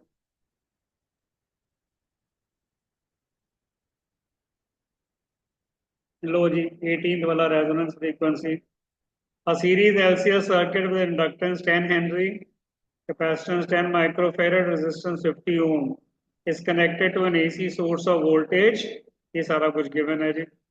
If the resonant frequency of the LCR circuit is no and the frequency of AC N naught, no नहीं है, N naught होगा बेटा, is N naught and the frequency of AC source is N, then ढूंढना पड़ेगा। लिखें, ये आपके पास है ना प्रिंट आउट, लिख लिया तो मुझे बता देना बेटा, फिर मैं बोलो जी। इंडक्टेंस क्या गिवन है जी हमें, कंडक्टेंस गिवन है जी 10 हेनरी, कैपेसिटेंस गिवन है जी 10 माइक्रोफैरड। माइक्रोफैरड का मतलब है 10 रेज टू द पावर -6, तो एक 10 है तो 10⁵ आ जाएगा। ठीक है, और क्या गिवन है, वो कहते हैं जी N नॉट क्या है, रेजोनेंट फ्रीक्वेंसी, N क्या है उसकी फ्रीक्वेंसी, एंड वोल्टेज कितनी गिवन है, 200 इंटू साइन ऑफ 100t। अब इसको स्टैंडर्ड इक्वेशन से हम रिलेट करेंगे। हाँ जी,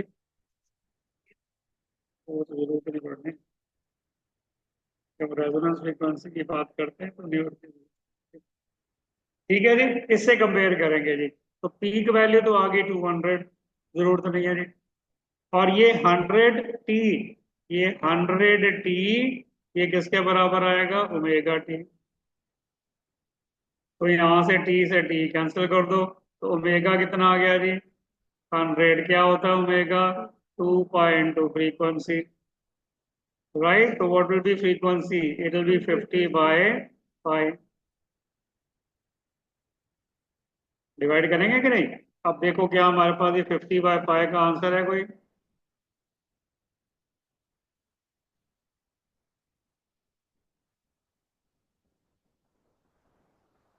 पहले में ही है ना। 50/पाई तो हमें नू नॉट भी कैलकुलेट करने पड़ेगी, N नॉट या नू नॉट। अब नू नॉट कैसे कैलकुलेट करेंगे जी, नू नॉट की वैल्यू हमारे पास हो जाएगी, नू नॉट यानी कि F नॉट। नू नॉट क्या हो जाएगा जी, 1/2 पाई √1/LC। ठीक है जी, 1/2 पाई √L कितना है जी, 10, LC कितना है जी, ये कितना हो गया, 10⁻⁻⁴, ऊपर गया तो कितना हुआ, 10⁻⁴। ठीक है, अंडर रूट, और यहाँ पे है जी 1/2 पाई, इसका अंडर रूट 100, 100/2 पाई कितना हो गया,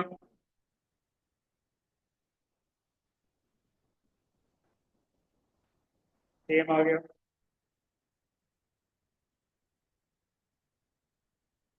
इसमें कोई भी क्वेश्चन देख लो बेटा, सारे ऐसे ही हैं। लो जी, 21st देखो जी। A 12 volt 60 watt lamp is connected to a secondary of a step down transformer whose primary is connected to the AC mains of 220 volt. Assuming the transformer to be ideal, what is the current in the primary winding? तो आपने current in the primary winding ढूंढना है।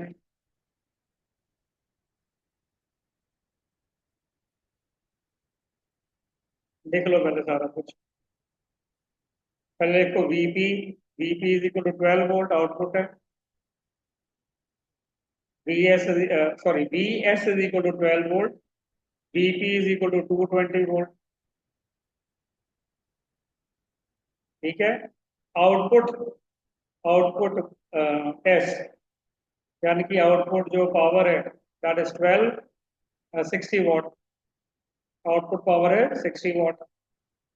तो हमने क्या ढूंढना जी? Current in the primary. अब देखो जी, करंट इन दी प्राइमरी क्या गिवन है जी? हमें गिवन है जी पावर आउटपुट दे रही है 60 what. Voltage across the secondary 12 volt. Voltage across the primary how much? 220 volt. क्या ढूंढना है? प्राइमरी में करंट कितना है? फॉर्मूला क्या लगाएंगे? Output power is equal to the input power. Why? Ideal है। अगर आइडियल ट्रांसफॉर्मर है ना तो ईटा मीन्स 1। ओके, अगर ईटा 1 है तो ईटा की वैल्यू क्या लिखी थी हमने? यहाँ लिखी थी power output over power input, ऐसे लिखा था। ये था VS/IS और ये क्या था? VP/IP। अब ये तो डायरेक्ट ही गिवन है, कितने वॉट गिवन है? 60 वॉट। तो ये IS जो है आउटपुट पावर गिवन है, ये 60 वॉट। तो ये हो गया जी 60। किससे डिवाइड करेंगे? BP से। क्या आएगा जी? IP। तो दैट मीन्स 60 को डिवाइड करेंगे 220 से। ठीक है, तो ये आपके पास आएगा करंट इन दी प्राइमरी। ये पावर देखो बेटा, आउटपुट, ये आउटपुट पावर है। कितने वॉट का बल्ब जल रहा है? अगर इतने वॉट का बल्ब जल रहा है तो ये आउटपुट की पावर हो गई।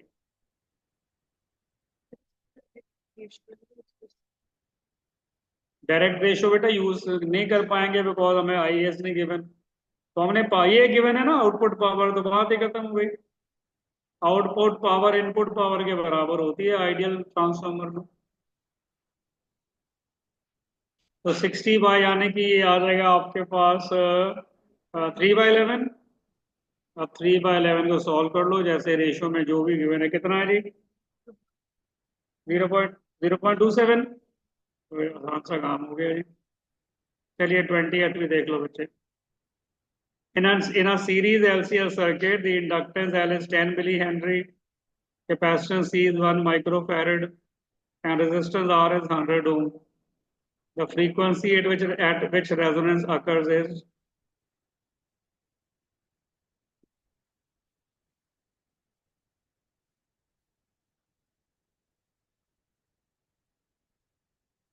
तो फ्रीक्वेंसी और रेजोनेंस फाइंड करनी है जी हमने। क्या होती है जी फ्रीक्वेंसी और रेजोनेंस? हाँ, तो ये है जी frequency of resonance F0 1/2 pi √1/L C, बस that is all. L given है, C गिवन है जी, बस रीराइट करना है आपने। और ये हर्ट्ज में आएगा, हर्ट्ज में।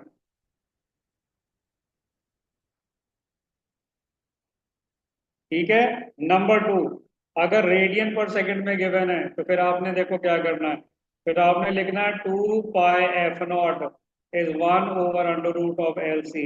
ये बन जाएगा ओमेगा।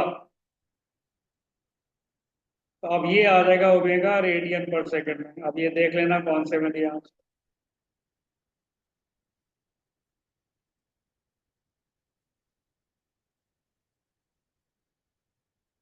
ओके, और देखते हैं जी एक आधा, फिर आपकी जो प्रॉब्लम्स हैं वो देख लेंगे।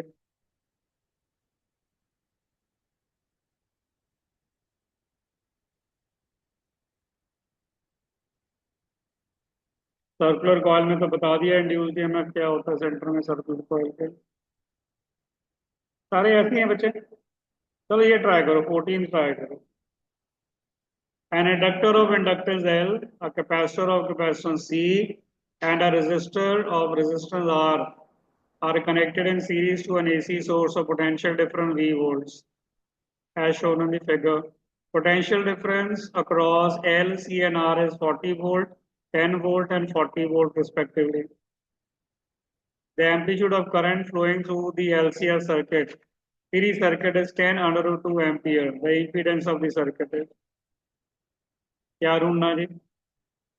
इम्पीडेंस। देखो क्या करना बच्चे, लिख लिया सारा कुछ। तो हमने इम्पीडेंस ढूंढना है, इम्पीडेंस के लिए हमें टोटल वोल्टेज चाहिए, टोटल करंट से डिवाइड करेंगे। अब टोटल वोल्टेज क्या है? ये है जी, सबसे पहले रेजिस्टर पे बताओ कितनी थी वोल्टेज? 40। 40, उसके बाद इंडक्टर में कितनी है? और कैपेसिटर में कितनी है? 40 और 10, तो ये हो गया जी वोल्टेज टोटल। वेक्टोरियली ऐड करनी है, तो ये क्या हो जाएगा जी? 40 का स्क्वायर प्लस 30 का स्क्वायर,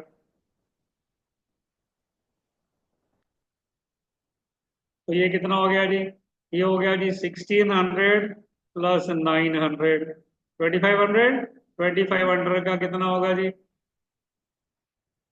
अंडर रूट ऑफ 2500, 50। तो मेरे पास इम्पीडेंस आ जाएगी जी 50। करंट मेरे ख्याल ये गिवन था 10 अंडर रूट 2, तो ये कितना आ गया जी? 5/√2। ये करंट है, ये इम्पीडेंस है, सो मैनी ओम। वोल्टेज, करंट, वैसे करंट तो यूज ही नहीं होगा। जो वोल्टेज होती है वो हमेशा वेक्टोरियली ऐड करनी है। वो फॉर्मूला देख लो क्या होता है, क्या लिखेंगे? VR² प्लस VL - VC, बड़े में से छोटा माइनस कर देना, ये इफेक्टिव वोल्टेज होगी किसी सर्किट में। सिंपल सिंपल ऐड नहीं करनी। और जो इनपुट वोल्टेज होती है वो जरूरी नहीं और वो दोनों मैच नहीं करेंगी। जैसे डीसी में मैच करती हैं, अगर हमारे पास सेल की वोल्टेज 10 है और रजिस्टर में वोल्टेज है तो सभी की मिला के 10 होनी चाहिए, या नहीं होती। या वेक्टोरियली ऐड करना, तो वेक्टोरियली ऐड करोगे तो रिजल्ट आएगा। तो क्या आंसर है जी? 5√2 ओम, बी आंसर आ जाएगा। तो you can try all this. Okay, करो। सैटरडे को जब मैं आऊंगा I take up all of these problems जो आप मुझे बोलोगे, and I will do it for you.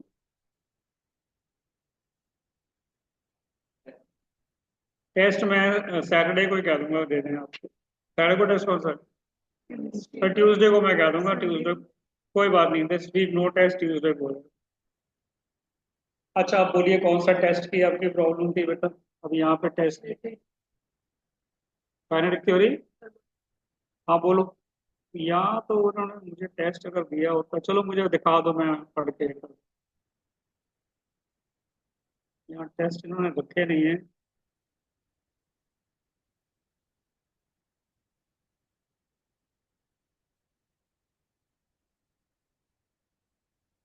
हाँ जी बोलिए।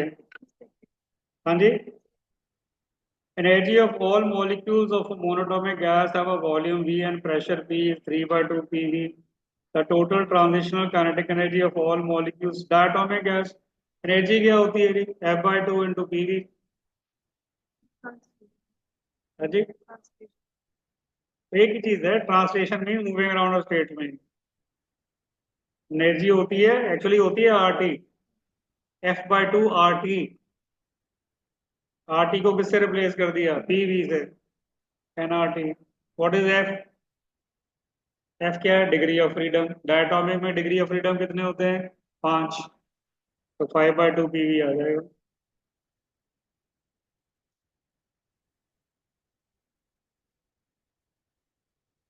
हाँ जी।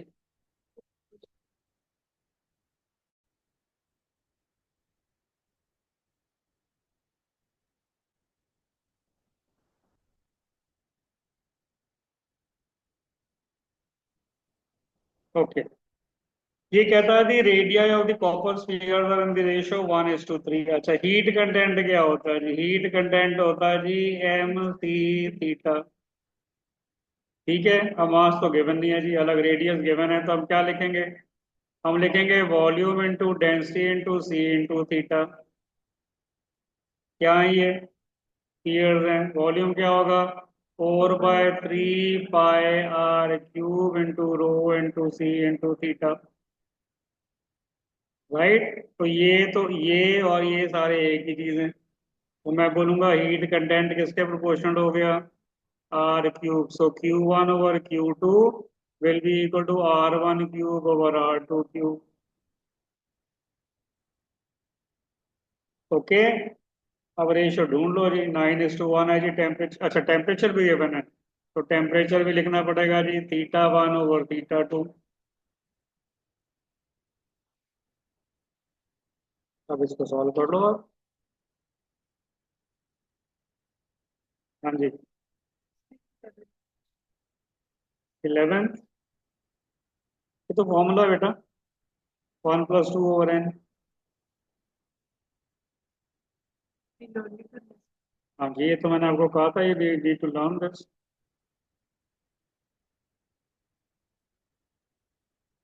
और the pressure volume graph for an ideal gas is shown in the figure. The adiabatic processes are, जिनकी ज्यादा होगा ना स्लोप, वो एडियाबैटिक होंगे। अब कौन सा, बी से लेकर डी तक स्लोप ज्यादा और ए से लेकर सी तक भी स्लोप ज्यादा, तो एक हो जाएगा बी डी और एक हो जाएगा ए सी। सर यहाँ पर आंसर दिया था ए डी और बी। ए बी और ए डी और बी से ऑप्शन सी दिया। ए डी और, नहीं तो ए डी तो बनता ही नहीं ना ग्राफ में। आपके आंसर होंगे बी डी एंड ए सी, ये जो, ठीक है। ऑप्शन में ही नहीं है हाँ जी, बी डी और ए सी। देख लो ना उसको आंसर, अगर आंसर नहीं दिया तो आंसर लिख लो।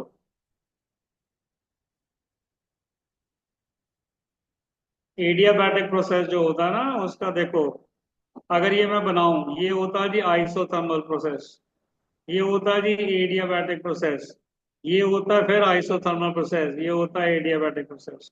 इसको बोलते हैं कार्नोट साइकिल।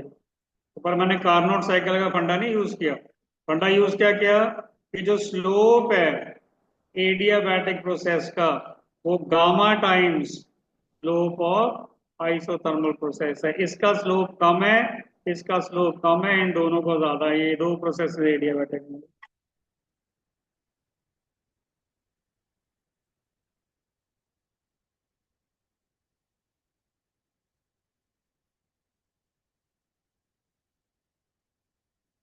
फिफ्टीन, 16,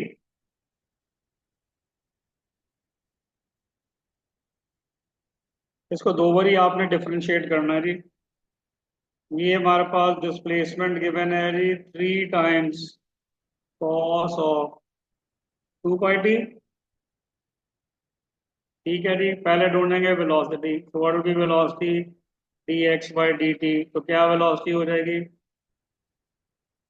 ये हो जाएगी 3 × 2 पाई, राइट। कॉस का क्या होता है, डिफरेंशिएशन ऑफ कॉस, माइनस, तो ये माइनस आ गया और ये आ जाएगा जी साइन ऑफ 2 पाई टी। अब करेंगे जी एक्सेलरेशन। एक्सेलरेशन होती है dv/dt। तो what is this, -6 pi as it is. तो इसको करो जी, ये क्या आ जाएगा, साइन का बन जाएगा कॉस, और यहाँ आ जाएगा जी 2 पाई। तो कितना आ गया जी, -12 पाई² कॉस ऑफ 2 पाई टी।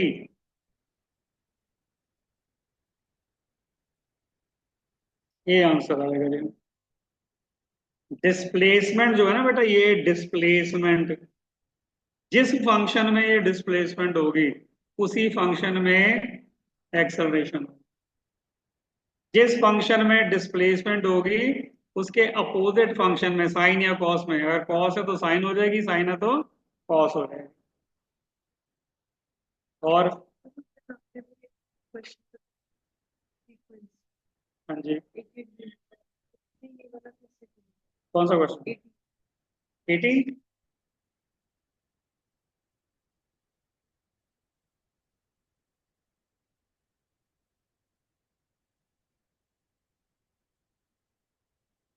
अच्छा,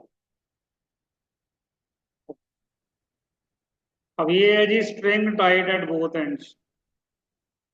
ठीक है जी, हमें क्या गिवन है जी, जो नोन फ्रीक्वेंसी है वो हमें गिवन है जी 250। ठीक है, अब 250 गिवन है और कितने बीट्स बन रहे हैं, 4। अगर 4 बीट्स बन रहे हैं तो ये या तो 246 होगा या ये 254 होगा। ऐसे ही है ना, नू टू इज नू वन प्लस माइनस बी। अब वो कहता है कि second harmonic of the source of unknown frequency gives 5 beats per second when sounded with a source of frequency 513 hertz. तो यहाँ पे जी 505, ये दे रखा है जी 530 हर्ट्ज। अब बताओ इसकी सेकेंड हार्मोनिक क्या होगा। अगर हम एक तो स्ट्रिंग को बांध देना ऐसे, तो स्ट्रिंग के लिए फर्स्ट हार्मोनिक होता है जी V/2L, दूसरा हार्मोनिक होता है जी V/L, तीसरा हार्मोनिक होता है जी 3V/2L, राइट। तो second harmonic is 2 times the first harmonic, third harmonic is 3 times the first harmonic. ये है जी सेकंड हार्मोनिक। कितना करो इसको डबल, कितना हो गया 46 का डबल 92। यहाँ पे इसको डबल करो, कितना हो गया 4 4 8 हो गया, ये हो गया 10, और ये हो गया 5 508, ये हो गया जी। अब वो कहता है कि the second harmonic of the source of unknown frequency gives 5 beats per second when sounded with 315, यानी कि 5 बीट होने चाहिए इसमें या इसमें। तो किसमें 5 बीट है? ये इसका सेकंड हार्मोनिक ये है, ये इसके साथ 5 बीट देगा। इसका सेकंड हार्मोनिक ये है, ये इसके साथ 5 बीट देगा। लेकिन ये इसके साथ दे रहा है 21 बीट, और ये इसके साथ दे रहा है कितने? नीचे अ, वाला। एक मिनट, ये कितना हो गया 240, 4 बीट्स हो गए ना 246। तो 246 will be how much, 6 two 12 292, ये कितने बीट्स आ गए भाई? 513 के साथ 21 है, नीचे। नीचे 5 आ रहा है। हाँ नीचे 5 है, सॉरी, नीचे 5 है, यहाँ 21 है, राइट। इसका मतलब फिर ये आंसर होना चाहिए हमारा 254।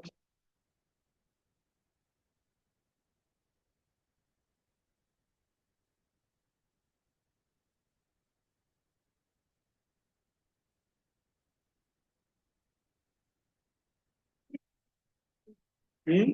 19% है cos में 0,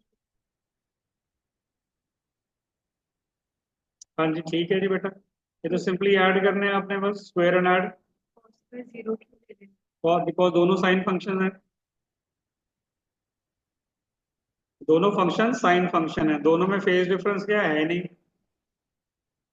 एक साइन ओमेगा 314 डी है, दूसरा भी साइन 314 डी है। अगर कॉस होता तो 90 डिग्री का हो जाता, या एंगल दिया होता तो वो एंगल देना पड़ता, इसलिए 0 है। 20%। 21, 21।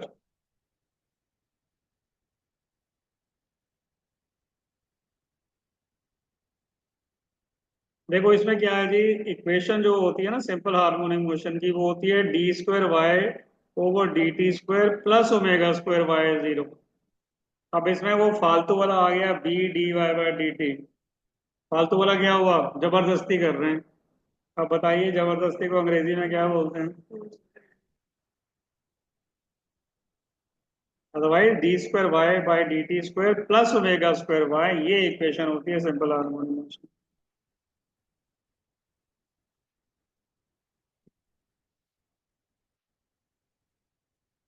24%। 24, 20। 23rd।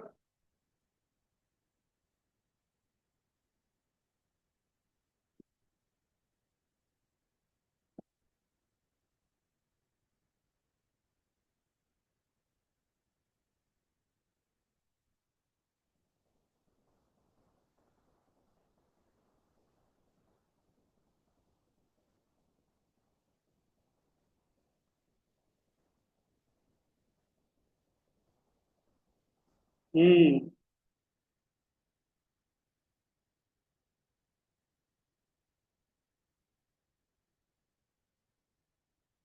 चलो जी, तो भी बता देते हैं जी आपको क्या होती है जी बीट फ्रीक्वेंसी, बोलो। बीट फ्रीक्वेंसी हमारे पास होती है √2 माइनस प्लस माइनस √1, जो भी है ऐड करना माइनस करना। ठीक है जी। अब फ्रीक्वेंसी क्या होती है V/λ, तो ये क्या आ जाएगा जी V/λ2 प्लस माइनस V/λ1, ये बीट फ्रीक्वेंसी है जी। बीट फ्रीक्वेंसी गिवन है कितनी, 6। ठीक है, λ1 कितना गिवन है? एक तो गिवन है जी 50 और दूसरा क्या गिवन है जी 50.4। ठीक है, बड़े में से छोटा माइनस करना पड़ेगा आपको।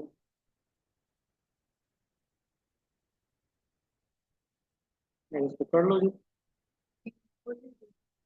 बी ही ढूंढना है ना, वेलोसिटी ऑफ साउंड तो दोनों में सेम रहेगी, यही ढूंढना है आपको।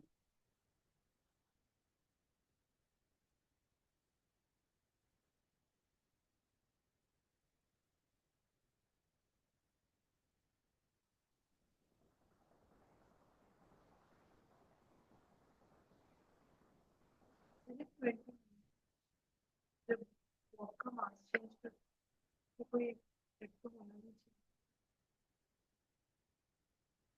देखो, सिंपल पेंडुलम का जो बेटा टाइम पीरियड होता है ना, वो होता है 2 pi under root L by B. ठीक है, मास नहीं होता है इसमें। राइट, अब ये थोड़ा सा इनकम्प्लीट मैं मानूंगा, इसलिए इनकम्प्लीट मानूंगा कि मुझे गिवन नहीं है कि आइडेंटिकल से किया है कि नहीं। As long as we do not change length, the distance between point of suspension point of oscillation, कोई फर्क नहीं पड़ेगा। तो इसमें यही मान के चले होंगे कि मास चेंज किया आपने बस, और उसका जो डायमीटर वगैरह सारा कुछ सेम रख दिया। हाँ, तो इट विल रिमेन अनचेंज। वो normal तो यही ज्यूम करेंगे, और तो कुछ गिवन ही नहीं हमें। अगर तो कितना साइज बड़ा हो गया तो फिर अलग बात है, फिर तो चेंज हो जाएगा। अगर आपने लकड़ी के बॉब को एक लोहे के बॉब से रिप्लेस कर दिया तो मास तो अपने आप ही चेंज हो गया। लेकिन अगर साइज दोनों का सेम है तो टाइम पीरियड सेम रहेगा। कोई different mass मास इतना, मास पे तो डिपेंड करता ही नहीं ना, ये सिर्फ इस लेंथ पे डिपेंड करता है और इफेक्टिव वैल्यू पे, जी पे। लेंथ क्या होती है? लेंथ होती है पॉइंट ऑफ सस्पेंशन से पॉइंट ऑफ ऑसिलेशन। अगर तो इसी साइज के मैंने उसको लगा दिया, मास बढ़ा दिया, फिर अलग है। लेकिन अगर मैंने उसको बड़ा कर दिया फिर चेंज हो जाएगा। ठीक है, लेकिन अगर बड़ा भी करेंगे तब भी चेंज नहीं होगा, क्योंकि ये सेंटर तो वही रहेगा ना। अगर सेंटर वही रहेगा तो ये लेंथ सेम रहेगी, length will not change. change हाँ जी, करके 30।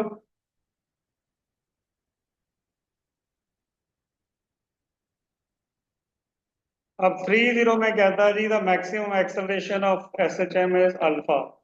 क्या होती है जी एक्सेलरेशन? एक्सेलरेशन होती है माइनस ओमेगा स्क्वायर वाई। अगर मैक्सिमम है तो ये होगी जी एम्पलीट्यूड।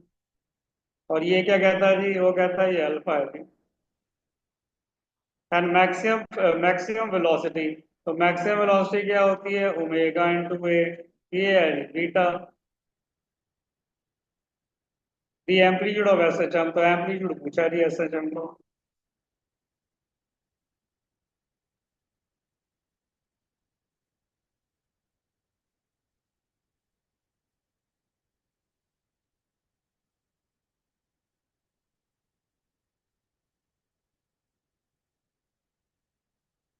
हेलो।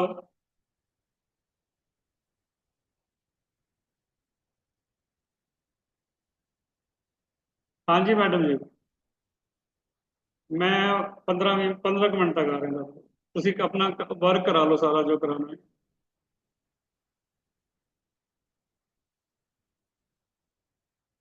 लो जी बेटा, इसको करो सॉल्व। ठीक है, क्या होती है मैक्सिमम एक्सेलरेशन? ओमेगा स्क्वायर है, अल्फा गिवन है। मैक्सिमम वेलोसिटी कितनी होती है? ओमेगा इंटू ए, बीटा गिवन है। तो नीचे से ओमेगा ढूंढ के ऊपर वाले में डाल दो। तो क्या है आपके पास?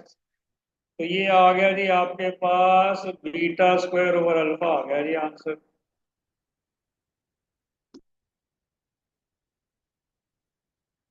गुड जी।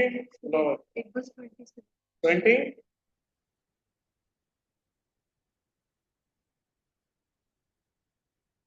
इनकी बीट फ्रीक्वेंसी फाइंड करो, number of beats per second. एक बीट में एक मैक्सिमा और एक मिनिमा होते हैं। और ये क्या पूछ रहा है?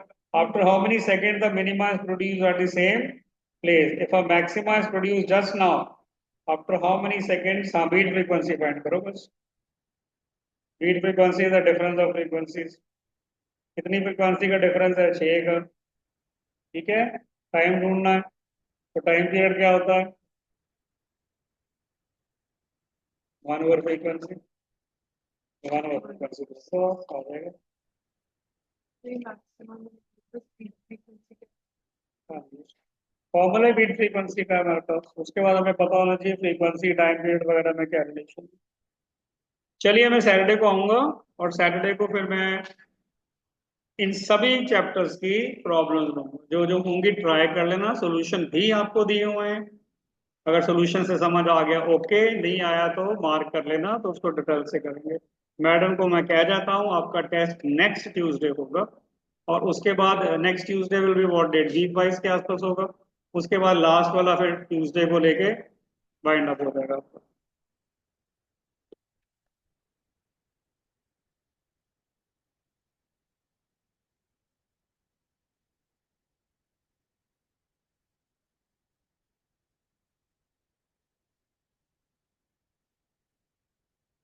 चलो जी, थैंक यू वेरी मच।